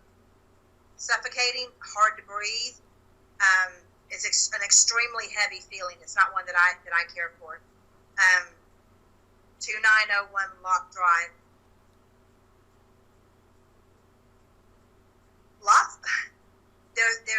There's for me, and I don't know if it's associated with the address or with somebody who lived at that address, is that they underwent an extreme amount of pain. And it all feels from here down to about, I would say maybe about 3 or 4 inches below the breast. I don't know if that makes any sense, but it hurts. Wow. I don't know what happened to Mike's question. I can't find it. Tell him to call me later. I'll answer whatever he wants. All right, now from Bassett, 1945, wants to know, is Mara Murray still alive? My first feeling is no, and I'm going to tell you why. The second you said that name, all I felt was a very, very, very strong heart palpitations, almost like I could feel my heartbeat almost right here. And it was a panic. I would actually have to say that felt like a panic attack for just a split second. So I want to say no, say no. But I don't know if there was any type of substances involved that would cause the racing heart like that. I'm definitely not on any. I'm looking at my Coke that I'd kill it for a drink for. I'm not going to do that on camera. But it's it won't stop. It's still there. It's a racing heart. Really bad. I would say no. Hey, Nancy Suplavita wants to know whatever happened to D.B. Cooper, the one that took the money. He disappeared. What? That's what I hear. Is he disappeared? Yeah, he did disappear. But what happened to him? I mean, he got away with it. He was on that airplane. He took the money. How was he able to disappear? It's not that hard. It's not that hard. There was an affinity for jungle life, is what I'm hearing, and it's very easy to make your way to that situation. When you have resources that in some cultures can be unlimited, then you will spend your life embedded in those cultures. An adventurous spirit is what I hear. Is he still alive? Yeah. Oh. How did he get killed? How did he die? Do you know? He just died. He happily. Wow. All right. I mean, not anyone can really die happy, but if someone could, he did. Very pleased. All right. Okay. Yvette Sanchez, who really killed JFK? Oh, wait a minute. There's two. I want to know who was involved in the killing of JFK. Well, y'all are looking to get me sued, aren't you? Wow. Let's just say that his predecessor was okay with the situation. Oh, did Johnson know about it? I always felt funny about Johnson. He really didn't feel sad about when he was. No, he shed no tears. Nope. There was no love lost between the two of them. I know that. No. JFK was looked at as somebody who was not going to be financially beneficial to the country. Wow. Interesting. Now, what about his son, Junior? That whole... Did that really happen? Was that really an accident? Yes, it was. It was. Okay. My heart broke. Very tragic accident, but yes, it was. Oh my God, that was so horrible. I was so upset that day. I called like a little girl. Oh my God, it was terrible. Just terrible. Okay, Miller wants to know, can you ask if you think Stephen Avery is innocent?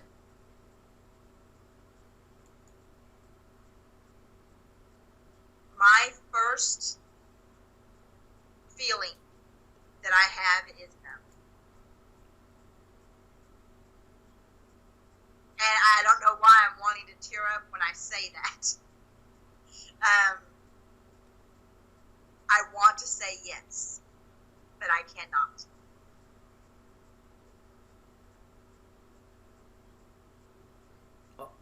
See, I haven't been following the Stephen Avery case. I have no He was idea framed. who Steve Avery is. Y'all, I don't have TV. I'm not kidding. I have TVs in my house. I watch Friends DVDs. I don't have cable. So Yeah. I couldn't even tell you who Steve Avery is. I'm going straight by what I'm being told in my head. I want to say yes, but I cannot. Yeah, I never followed. It's on HBO. I don't know if there's a lot of emotion surrounding whatever case he's involved in. I just know that the powers that be are telling me no. Okay. And Vicki Lawrence wants to know what happened to Jimmy Hoffa. I want to know too. By the way, I love her name, Mama's Family. Woohoo! That was one of my favorite shows. Vicki Lawrence, get it? Oh yeah, that's right. I never got the connection. You're right.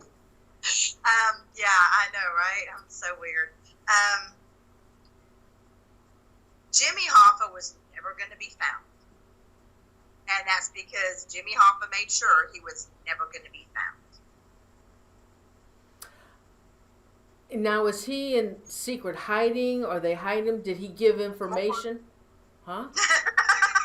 Did he give him information to the FBI and what was going on? Is he what are they, protective custody? He was in witness protection program, yes. Is he still alive? No. Died of old age? Essentially, I mean, just, he had some health problems that weren't exactly public record. Some long-standing health problems that weren't public record. Wow. And that's something that eventually took him in the end. But no, he did what he had to do. A lot of people wouldn't have agreed with it, and it would have been a very different outcome for him had he not have been taken away. We'd be having a much different conversation. Andrew Cox, last question, he says. Frank Morris and the England brothers. I don't know anything about them. I have to be honest with you. I don't either, and I'm not getting anything. There's like dead silence. So see, I'm not perfect. Don't claim to be. Hey. But there's nothing there. Dead silence.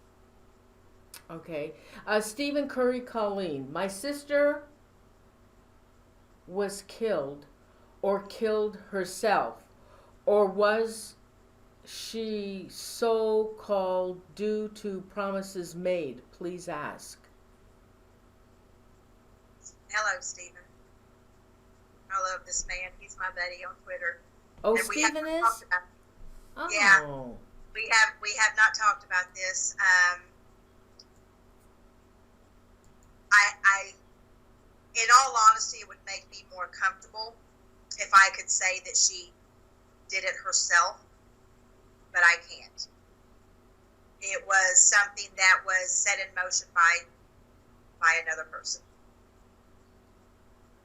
So, and that hurts my heart to say that. You would think it would be the other way around, but it's something that I hate to say it, but I think they've always known in their hearts that it was perpetrated by somebody else, and that she would have not willingly had what happened. Wow. And they know who. Okay. Hold on for a second. Phil, I don't see your question. What's your question?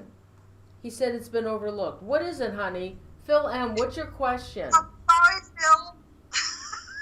Phil, what's your question? Oh, Natalie Holloway. Joyce Lynn wants to know. I forgot about that. What does she want to know? I guess what really happened to her and who really killed her. Well, they know, they're assuming that kid, I forget his name. Oh my, Dear Putin or what? Yeah, he did. He killed her. Yes. Okay. So what did he do with her body? Dump her in the middle of the ocean? Yeah. There was a fishing boat, and that's what I figured. There was a fishing boat, and he took her out and dumped her. Yes. Must have put something so she wouldn't float to the top. Maybe something heavy on her and dropped her in. Everything's too heavy. In all honesty, there are plenty of things out there that would eat her. Yeah, she wouldn't make it. No. All it takes is one cut on the body. Yeah. All right, let me see. Let me go back.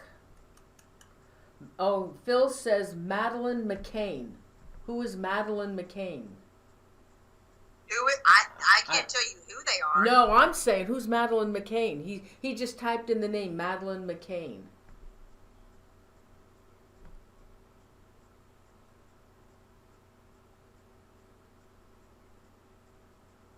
Because I'm getting nothing. Okay.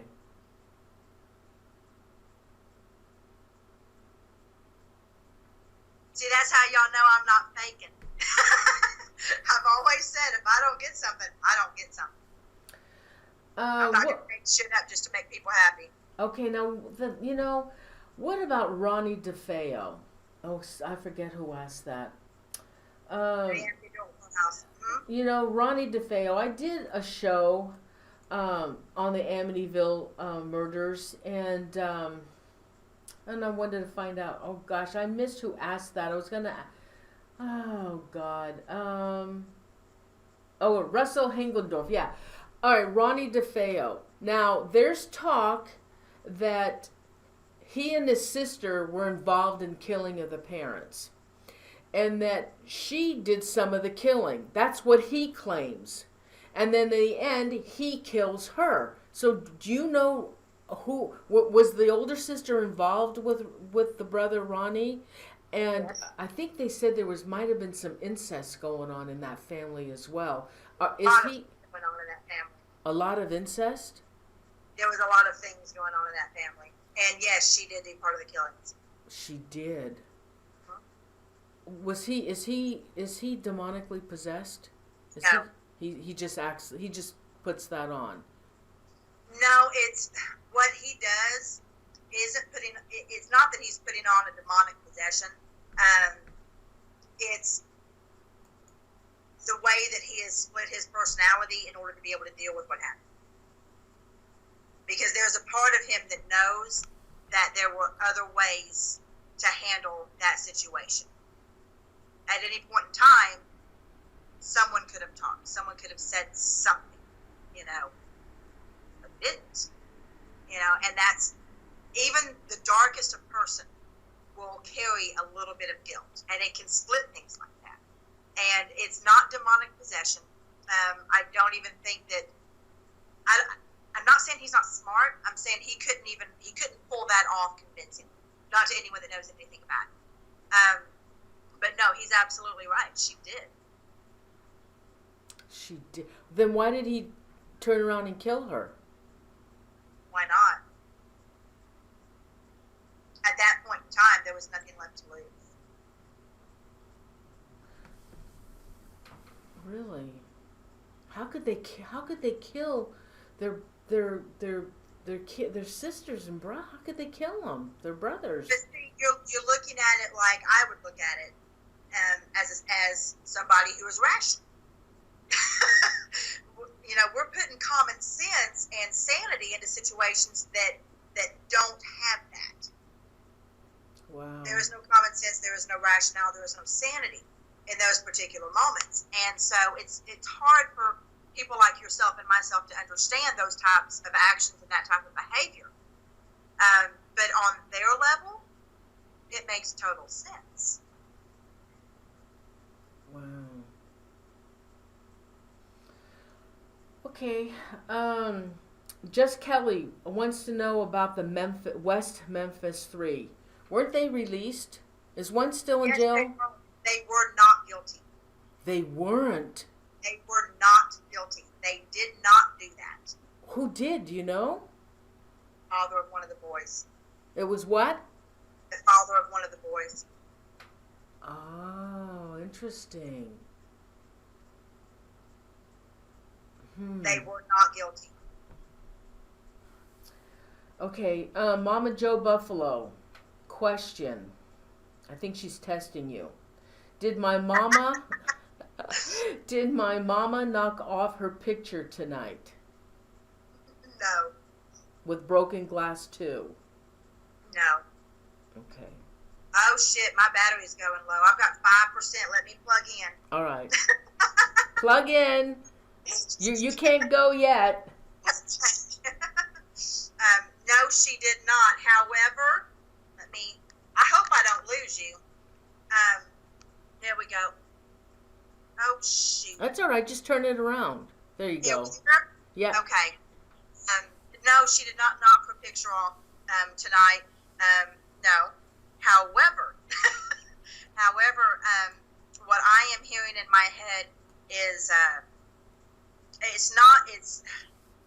want to say it's a music box, but not like the kind that you think of that has a little ballerina on it. It's not like that.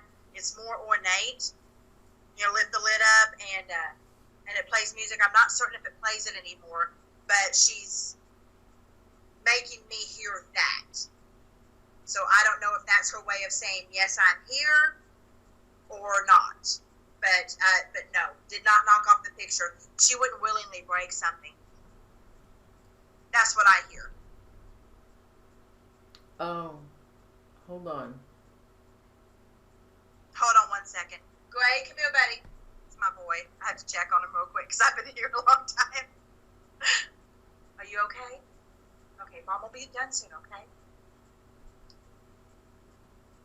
All right, hold on. I think she said something. Oh, darn it. I think she said it was knocked off and she wanted to know who did it. Wasn't Mom. It wasn't Mom.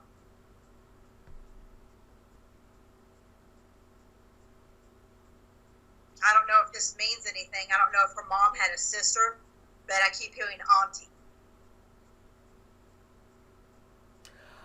Oh. They have a temper.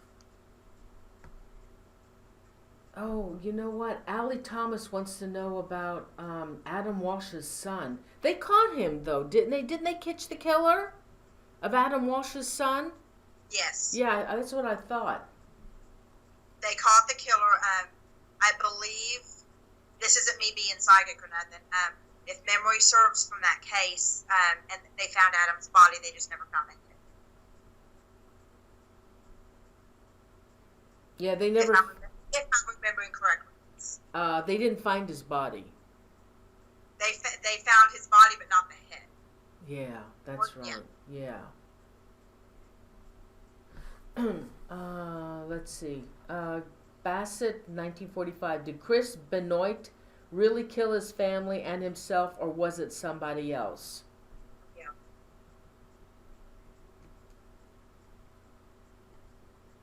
Hey guys, we've been on for 2.5 hours, so I'm gonna take the last questions and that'll be it. So what did you say about the Chris Benoit? Wasn't him. Okay.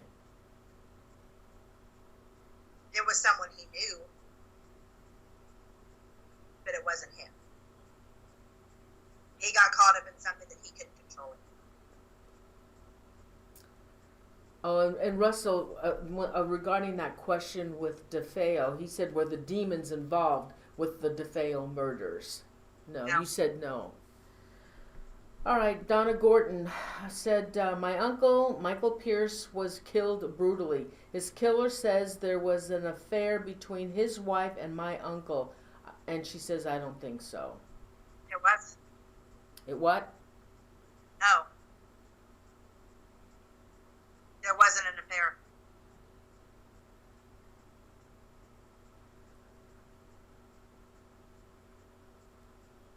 Perceived reality is not the same as something that actually happened. Whoops. Okay. All right. From Cat I Am. Missing person Brandon Lawson. Do you know what happened? Brandon Lawson. What I see when I hear that name is I see a man with brown hair. He's thin. I don't know what time frame this is, but he's wearing like a tank top and shorts. But the shorts are a little bit shorter than what you would normally see on a guy. And he's walking along a beach, but he seems like he is unaware of his surroundings. He's not there for happiness or for vacay or anything like that. He's troubled, like he's not aware of his surroundings. So I don't know. I don't know if that's him that I'm seeing, but that's what I'm getting in my head. If that's him, I don't know if it's somebody related to him, but it seems as if they don't know where they are. Okay. All right, I've got 2 questions left, and that's it, guys. Okay. I'm tired, y'all. 2.5 hours. Poor Vanessa. Karen Hirsch. What about Ron Goldman and Nicole Brown Simpson case? They killed him, and his oldest son helped them.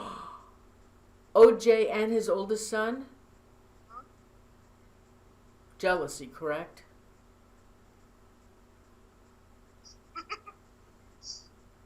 What's mine is mine. Oh yeah, he didn't want to let her go. I'm not saying his oldest son wielded a knife. I'm just saying there are ways to help people even if you don't do that part. It's funny though, O.J. Simpson just, ever since he did that, it's just like the bad luck hit him, you know? He ended up in jail. He ended up in jail anyway. Reap what you sow. Yeah. All right, the last question, Starry Night wants to know, is there a case that haunts you to be solved?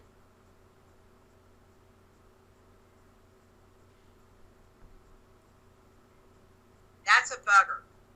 Because I'm going to tell you the one that it is. What? And I would love for this to be solved. There is a case, I want to say she's called the Tiger Lady. And I think I want to say it's, if you look her up, can you have Royce look her up? I want to say it's New Jersey, but I could be wrong. I had, in my first book, Soulscapes, I had all of the, well, not all, but most of the automatic drawings from cases that I'd worked on, paranormal and otherwise.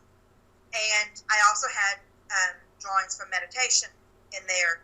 And in one of those drawings there was a fella, and he had on a hat and a T-shirt, and it said Bud across it, and he's holding a beer can in his hand, and there was this really kind of ramshackle house behind him, and next to him I see 3 graves, and then kind of, I guess in a surrealistic way that I drew it, I see another woman that's like on the other side of the house, and she's up in shackles, and she's like screaming, I guess, to a certain degree. And you see this weird road kind of curve around, and it's got a little sign that says 272. I think is what it said. I don't even have a copy of that book. I mean, everything's been sold. But I drew that because I saw it. So that is in the book. Well, everything got sent off. Book was published, everything. I'm on Facebook one day, and this picture comes up, and like I said, I want to say it's from the New Jersey State Police or from the cold case files. And there's a picture of this girl, and I was like, no way. That cannot be her. And so I pulled out, because at that time I still had the copies of the pictures. And I pulled it out, I screenshot it, and I pulled out that picture, and I looked at it, I'm like, son of a bitch. That is her. So I called New Jersey State Police, and I talked to them. I sent them everything that I had. I guess she's, it's been a cold case like 21 or 23 years, something like that. I never heard back from them, which is, it's troubling for me because I would love to know. That having been said, I started researching it on my own. And they don't know her name, which is, that's part of the problem. I want to know her name. But where she was found, like 3 miles away from there, was a Buds and Bricks landscaping service. And I want to say a couple of miles away from that was a highway or a Route 272. Oh. Now, this is something I would never know. Yet I have it drawn. And that one bothers me greatly, because I really believe that even if it can't be completely solved, there might be some amount of closure for this person. Wow. The only thing that they know about her is that she has a tattoo of it's either a tiger or a panther on her leg. That's all they know. Wow. But I drew her months before I ever saw that. Wow. That haunts me. Dave Spinks is in the chat room. He said he's telling the. Remember when you told him about the Bel Air house? How you did a remote viewing where they were? Yeah, it was right on. It was spot on. Dave said. Oh my God! It's been a long night. I'm so tired. And I'm hungry. Me too. Me too. Oh, Vanessa, thank you so much for being on the show tonight. It was such a pleasure to have you on. I had fun with you. It was fun. Thank you. I had a good time too. I hope I didn't screw up. Oh, heck no. You never screw up. That was awesome. That was fun. I'll have to do another show. Another fun we'll do a fun show someday. Just get the viewers, see if they will have any, any questions that they want to ask. That'd be a fun show sometime. Sounds good to me. Thank you so much, honey, and you have an awesome evening. Get something to eat, and I'm sorry I took so much of your time, but when there's somebody like you on the show, we can't let you go. Oh, bless you, honey. Thank you so much. Y'all have a wonderful night. Thank you. You too. Good night, honey. Thank you. Good night.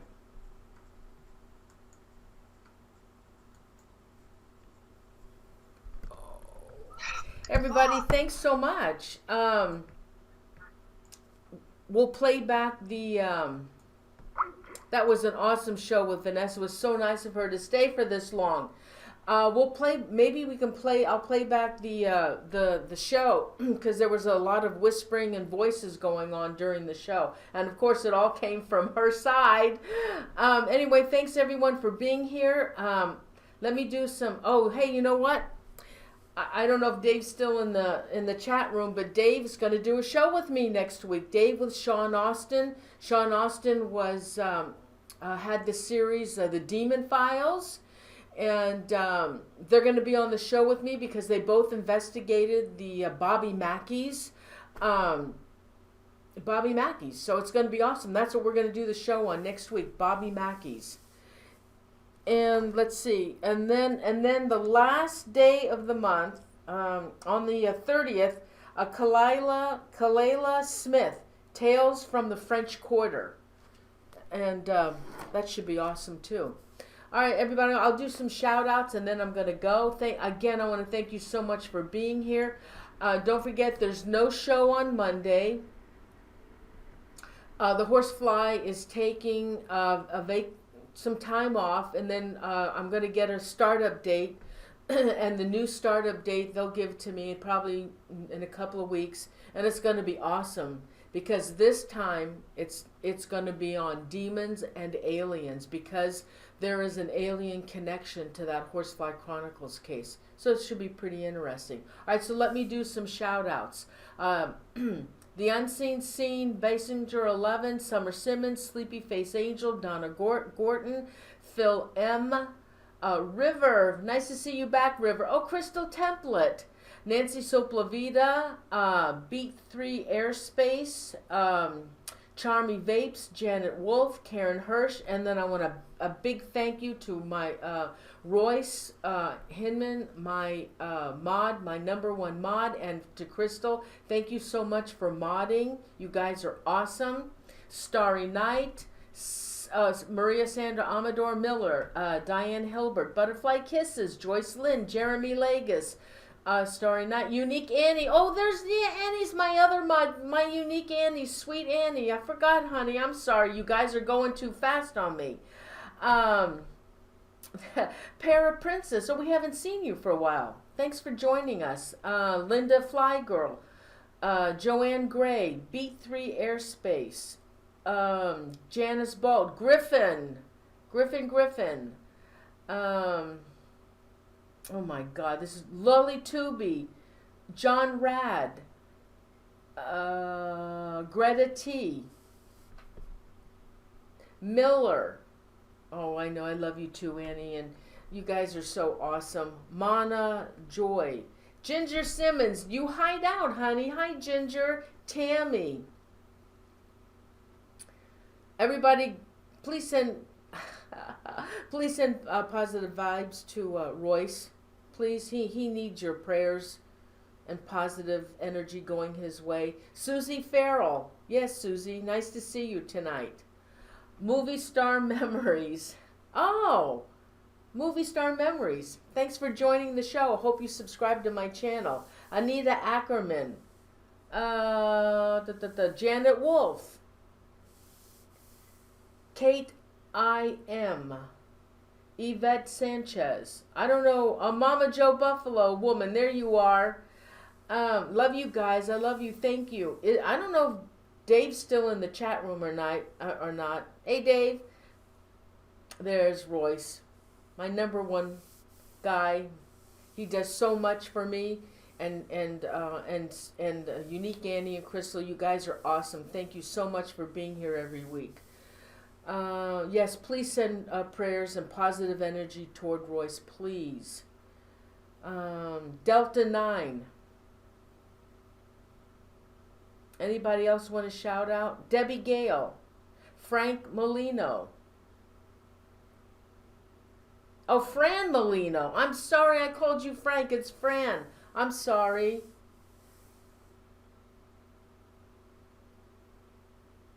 Fran, you're in by Calneva. I used to do paranormal live shows at the Calneva. I love that. I love it there. I haven't been there in a long time. I know they were refurbishing it, but I don't know if it's been reopened. Oh, he left? Oh, okay. It was Fran. Oh, yeah, there you are, Fran. Fran, what's going on with the Calneva? That's my favorite place. Anybody else want to shout out? Yep, you're right. You're right. And actually, when we were doing our live shows, paranormal investigating over there, it was my team. I used to do that. We were connecting with Frank Sinatra, and he got so upset when we mentioned Ava Gardner. Oh my God, that K2, it was going off like crazy. Oh, that was good times. Crystal Templin, I know I said your name as well. Anybody else want to shout out? And again, thank you so much for joining us tonight. I really appreciate it. Please don't forget to give the show a like.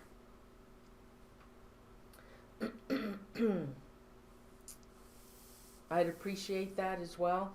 So don't forget, next week Dave's going to join me, and they were supposed to, but I don't know. It may, yeah. Oh yeah. The tunnels don't go all the way through. The tunnels don't go all the way through because we did go down in there. Oh yeah. He gets Frank Sinatra got very upset when you mentioned her name. All right. Okay, I'm going to go now, and don't forget, no show on Monday. Oh yeah, Jeremy's going to be on the show, you guys. Let's see. Yeah, don't forget Jeremy Legis, who's in our chat room. It's going to be an awesome show. It's going to be the life of an undertaker, and he's going to talk all about and some paranormal things that go on with his job. He's going to talk about all kinds of stuff related to the undertaker, and I'm really I've always wanted to know what they do and what goes on. He's very, very, excuse me, he's extremely educated.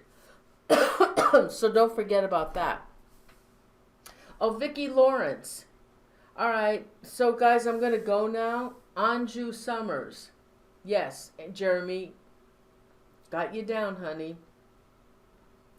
All right.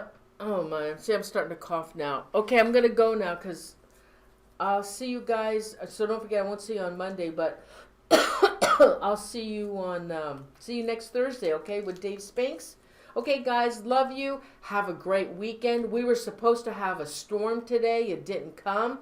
Thought I heard thunder earlier today, but it didn't come. So I'll see you guys all next Thursday, okay? Have a wonderful weekend. Oh, and happy Father's Day. It's Father's Day on Sunday, and I forgot about that. So everybody, good night. I want to thank you so much. I love you guys as always, and I'll never forget about you guys coming and sharing my Thursday nights with me. Excuse me. Okay, everybody. Good night. I'm exhausted. Big hugs all around. Good night, everybody. Love you. Night.